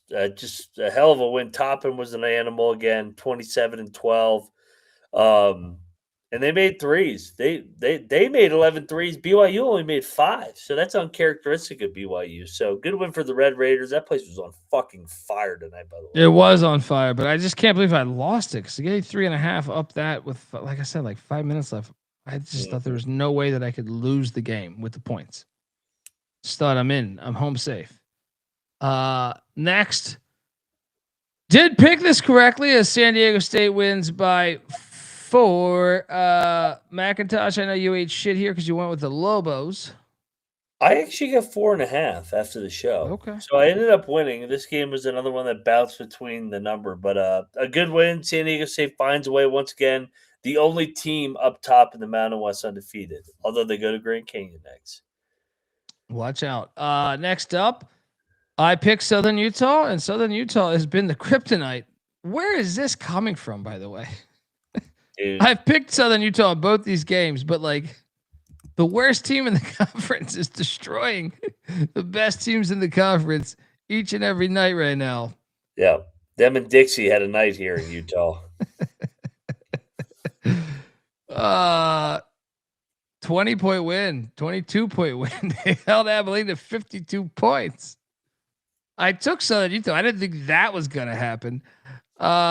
Next up, this was the other one I wanted to talk to about BYU Texas Tech. Didn't we have a 4-point lead with Mississippi State with a minute left? I think 2 or 3 minutes left. Chris Beard, ever since he went to the suit, they have not lost. AJ Storr was good once again, scoring the basketball, bringing him off the bench. We had definitely had a 2-point lead with him with 30 seconds left. Dude, what are we talking about? And Hubbard fucking just missed 2 layups in the game. I know he's small, but come on, make a fucking layup. Ole Miss won this game by going 2 for 20 from 3. That's incredible. Chris Beard finds ways to win. That's incredible. They've won 3 in a row now in the SEC. How the fuck they win this game? And then Hail State's lost 3 in a row the other way. They needed this. Bad loss for me. I bet the fuck out of this. But don't worry. We got right back on it because we double locked Santa Barbara, and this was a beatdown for the first 3 minutes of this game. 15-point win at the Thunderdome for Santa Barbara.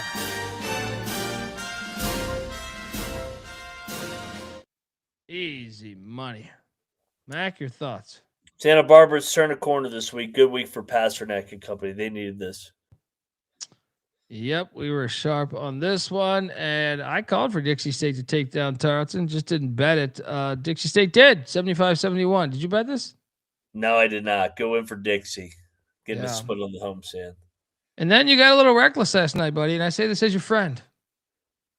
You got a little carried away because I took Idaho, and you went in on your Weber State man crush with this fucking Wildcat shit. I told you, watch out.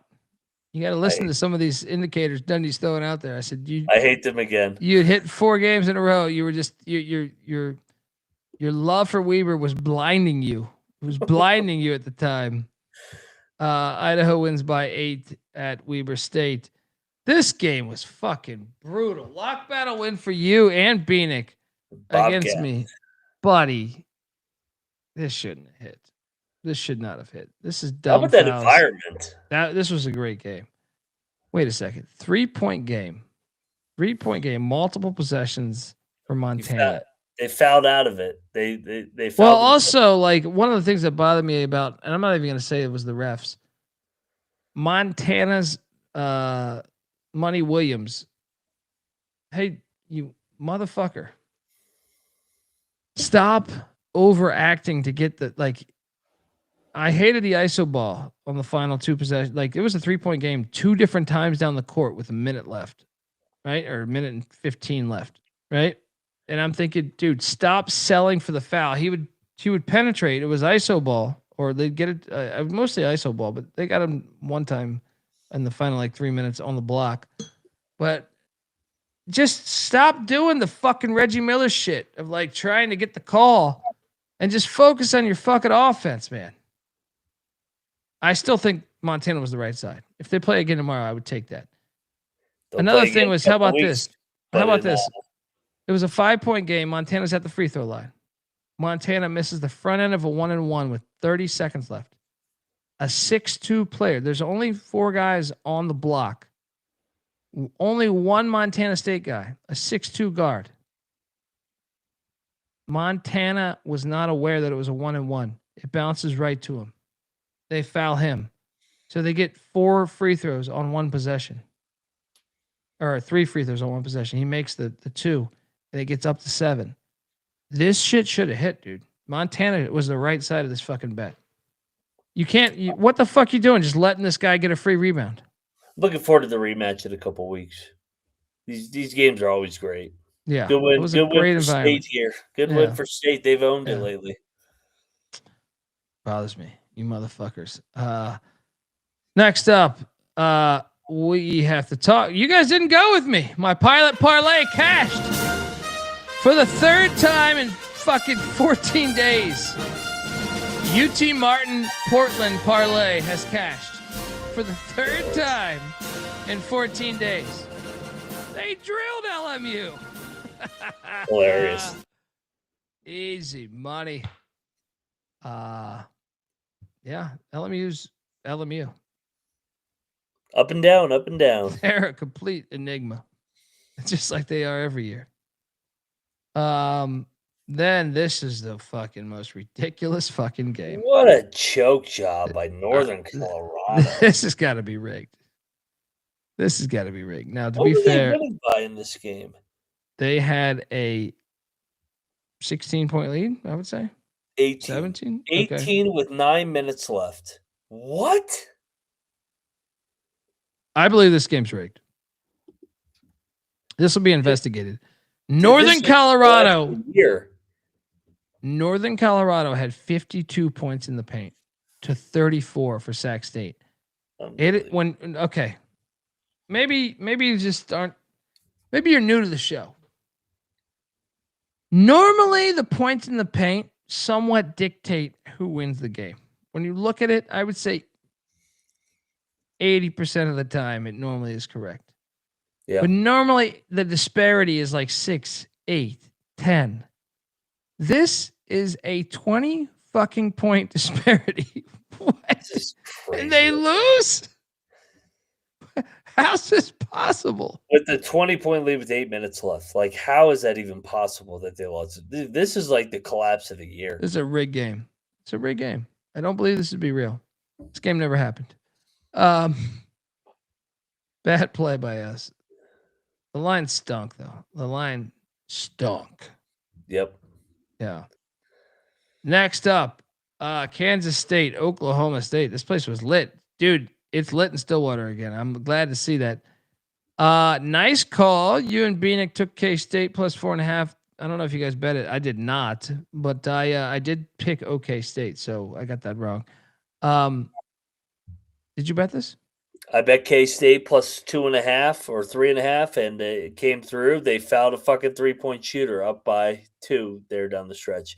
You're right, man. Lutz and company, that place is starting to get lit again. It also helps when you have a regionality rivalry. K-State, Oklahoma State. When it is good to have your neighbors perhaps going to the other school. It's just fun. Final game on the slate. Easy money. Gonzaga gets it done. They need to have Graham Eaton. Easy money. Double lock. They win by 21 at the ozone layer. All in all, I went 49 and 31. 49 and 31 on 80 wagers. That is not including the parlay hit. It's not including the money line hits. But I still am at just around 62%. So, I think that's respected out there in the world. Game balls, Mac. Where are you going? First game ball, I will go to Grand Canyon. Handing Utah State their first loss and storming that court. That was a fun atmosphere there in Phoenix. Do love storming that court. I'm going to go to Damon Stoudemire and Georgia Tech. I mean, in one way, I shouldn't give him a game ball because how the fuck do you prove to do this and almost beat Duke at Duke? But they did cover this shit. It's a game ball. It's actually puzzling. It's got to be frustrating as a fan. Your thoughts? Agreed on David Stoudemire and the Yellow Jackets. Extremely frustrating for mine. I will go to Kentucky. Down 17 to Tennessee after they came back from 18 earlier in the week. Give me Big Blue here as a game ball. That is a great game ball. Probably the best game ball. Shout out to King Ross, man. Hope you're good. Yeah. I mean, if that's true, that's great, man. Glad to play a role. If we ever meet up, I'll buy you a beer, brother, or a drink, whatever the fuck, Second game ball. Let's go to the Citadel. What? Hilarious. Rivalry game, double-digit win on the road? Where was this all year?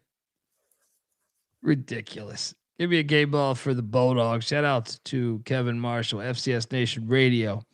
Where are you going on the third one? My final game ball will go to Florida. Yeah. I mean, they got that horse shit call. That's a 7-point possession is fucking catastrophic. But I mean, at the same time, they were impressive today. They were super impressive. Big win, big road win. So shout out to them. So it's final game ball right now? Yeah, your final one.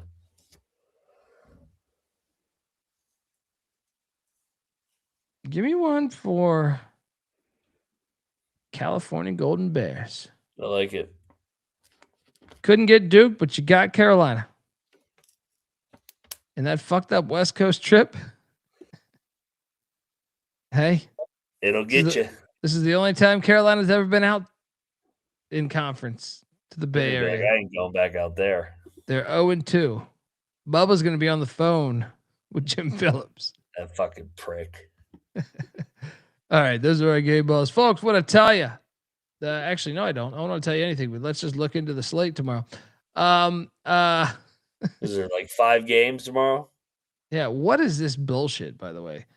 There's like 100 on okay, I get it. We have MLK Day Monday. I get that. Very important leader in our history. I just wish we could have diversified the 140 games, 145 games on Saturday between Friday, Saturday, Sunday, and on Monday there's like 80 games. I just feel like we could have figured this out a little bit better. We could still honor MLK.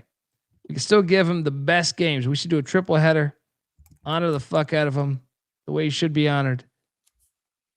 But it is weird that we only get this many games out of Sunday.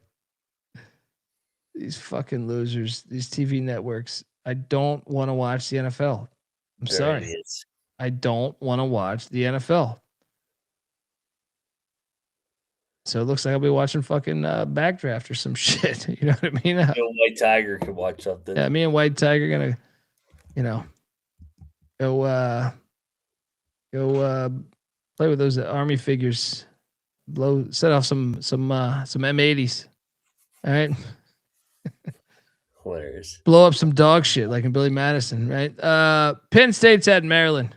They call this a rivalry game. Shut the fuck up. It's fucking rivalry, my ass. A rivalry game. The old state line. Maryland's laying 2.5.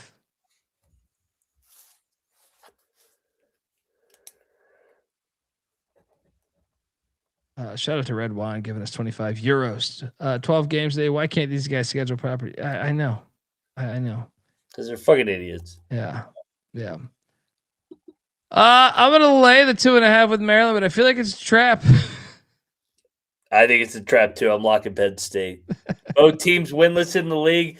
Maryland coming off the West Coast trip. Penn State, year 3 of Mike Rhodes. He's start finishing some of these games. Give me Penn State. They win. I'm gonna battle you. The crowd has got to show up today. The fucking They ain't Ravens gonna have been show up. eliminated. They're winless.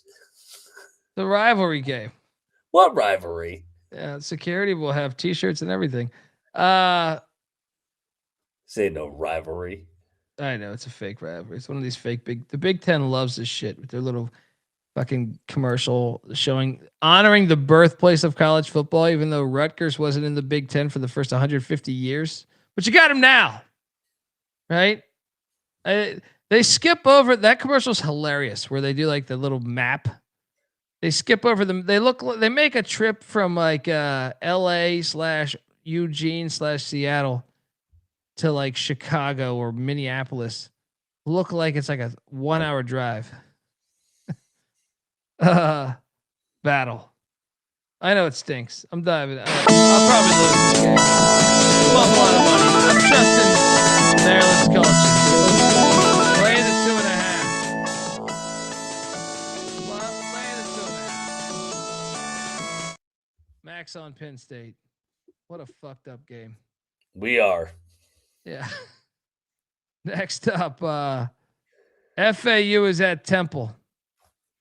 FAU's laying 2.5. Get the shit out of here. Temple's beating them tomorrow. Yes, Temple. lock Temple.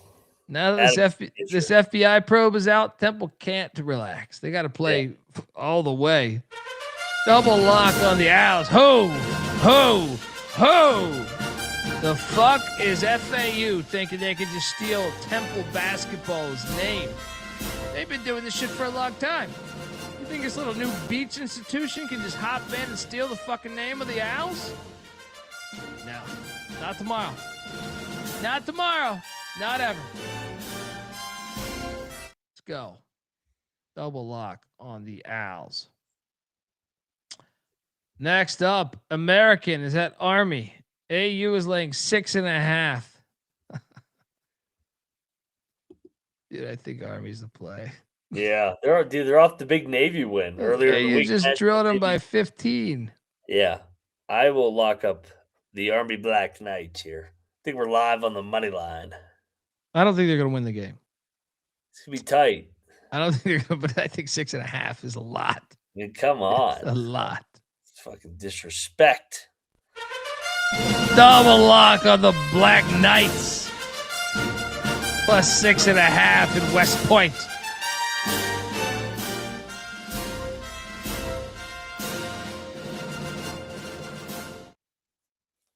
Next up,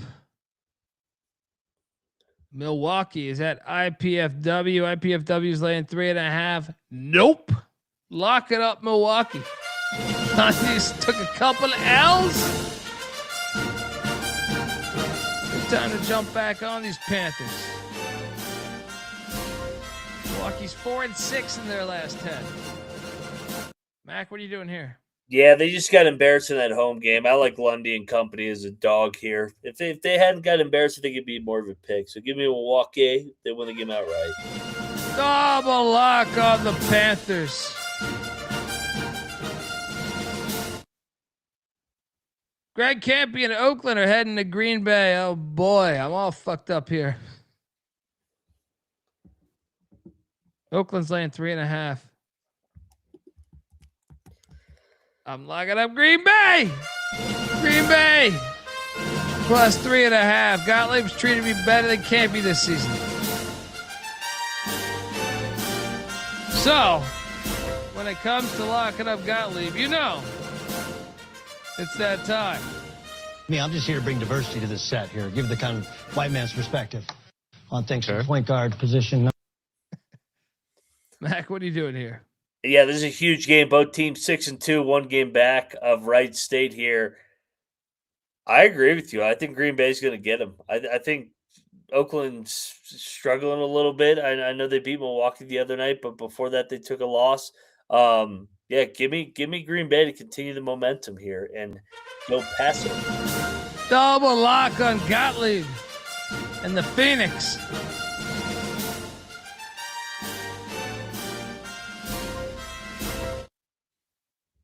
All right, here we go.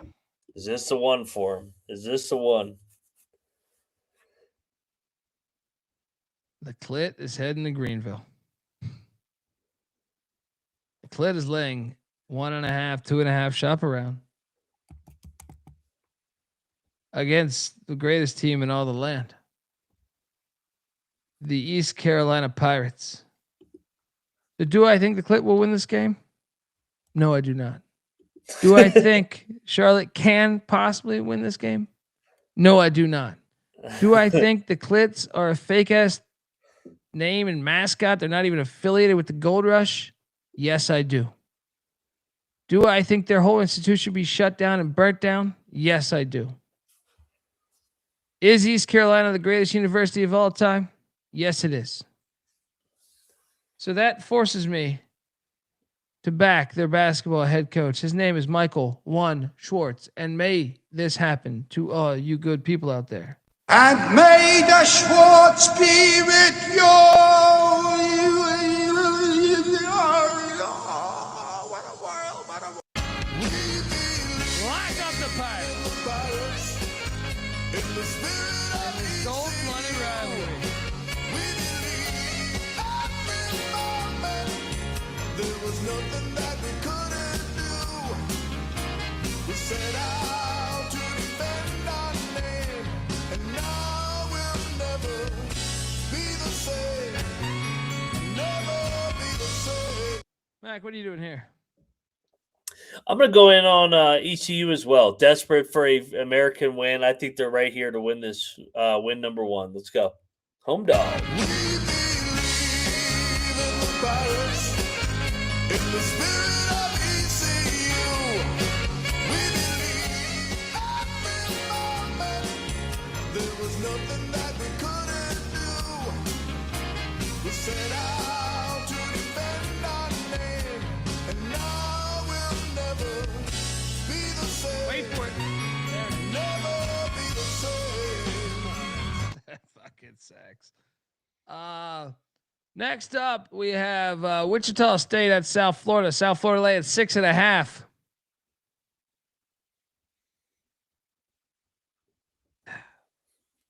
Give me Wichita.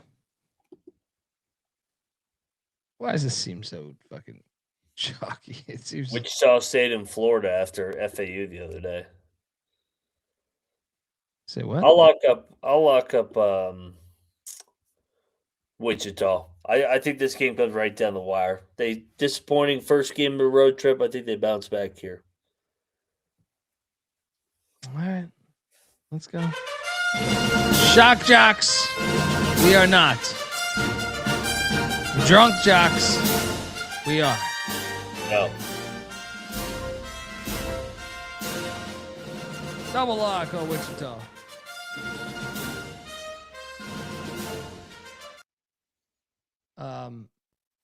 This next game I found very confusing. Tulsa's at UAB. UAB's laying 2.5.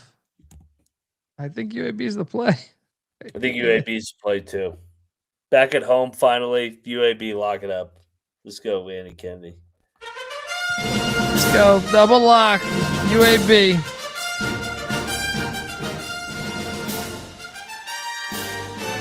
Then the game of the day. Blackburn College at Eastern Illinois. We're locked in for that one. You're looking live. Hey, on a day like today, with only give us 7 games, I'm probably gonna have this on the TV. Next up, we have North Texas at Devlin Fieldhouse taking on Tulane. Tulane is now. I'm seeing now they're catching 1.5 points, so this crossed over 0.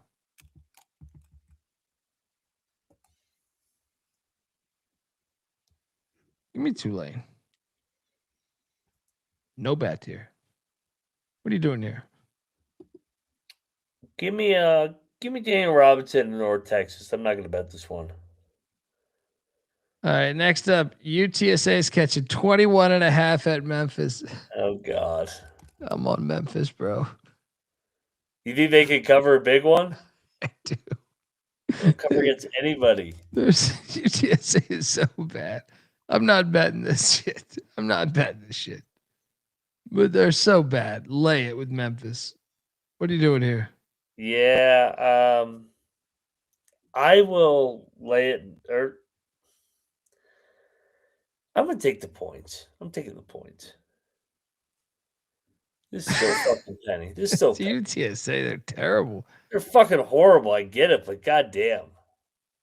No, I was gonna try to talk you into a Memphis-Houston parlay because Houston is laying 16.5 against Arizona State. drill spot. I think Houston's gonna drill them. I'll lay it with Houston. I'll lock it up. Arizona State's off Arizona. Yeah. Yeah. I'll lock Houston's up gonna win Houston. by 20. Yeah. Let's go. Double lock on the Cougs.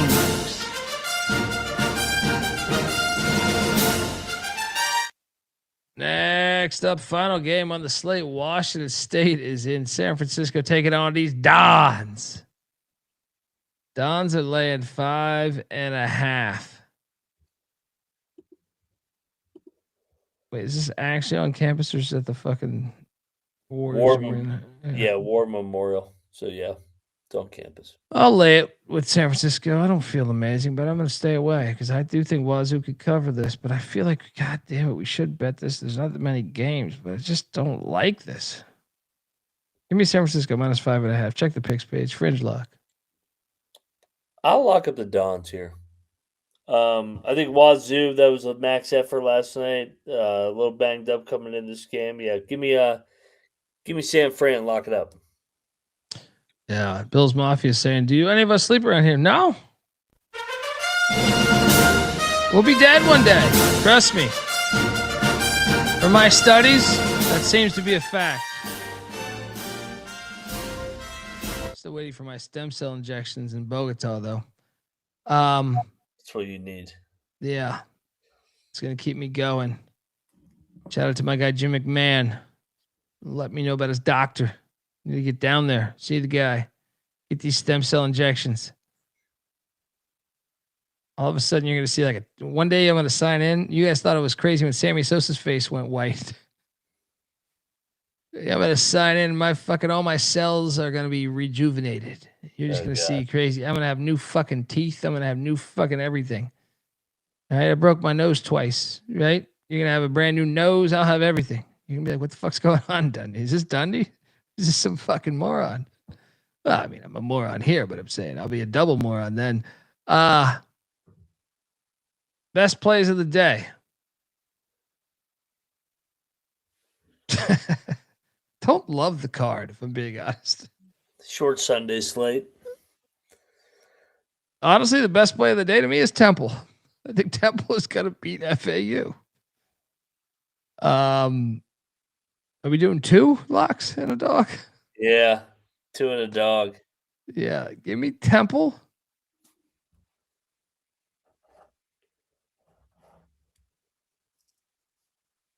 What's I think Temple and UAB are the best 2 Those plays. are the 2 I had circled. UAB and Temple.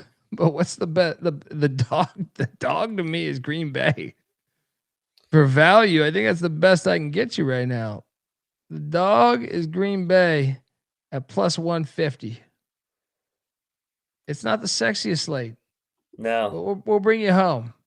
McIntyre, what are you doing here? Would you be shocked if Wichita beat him plus 250?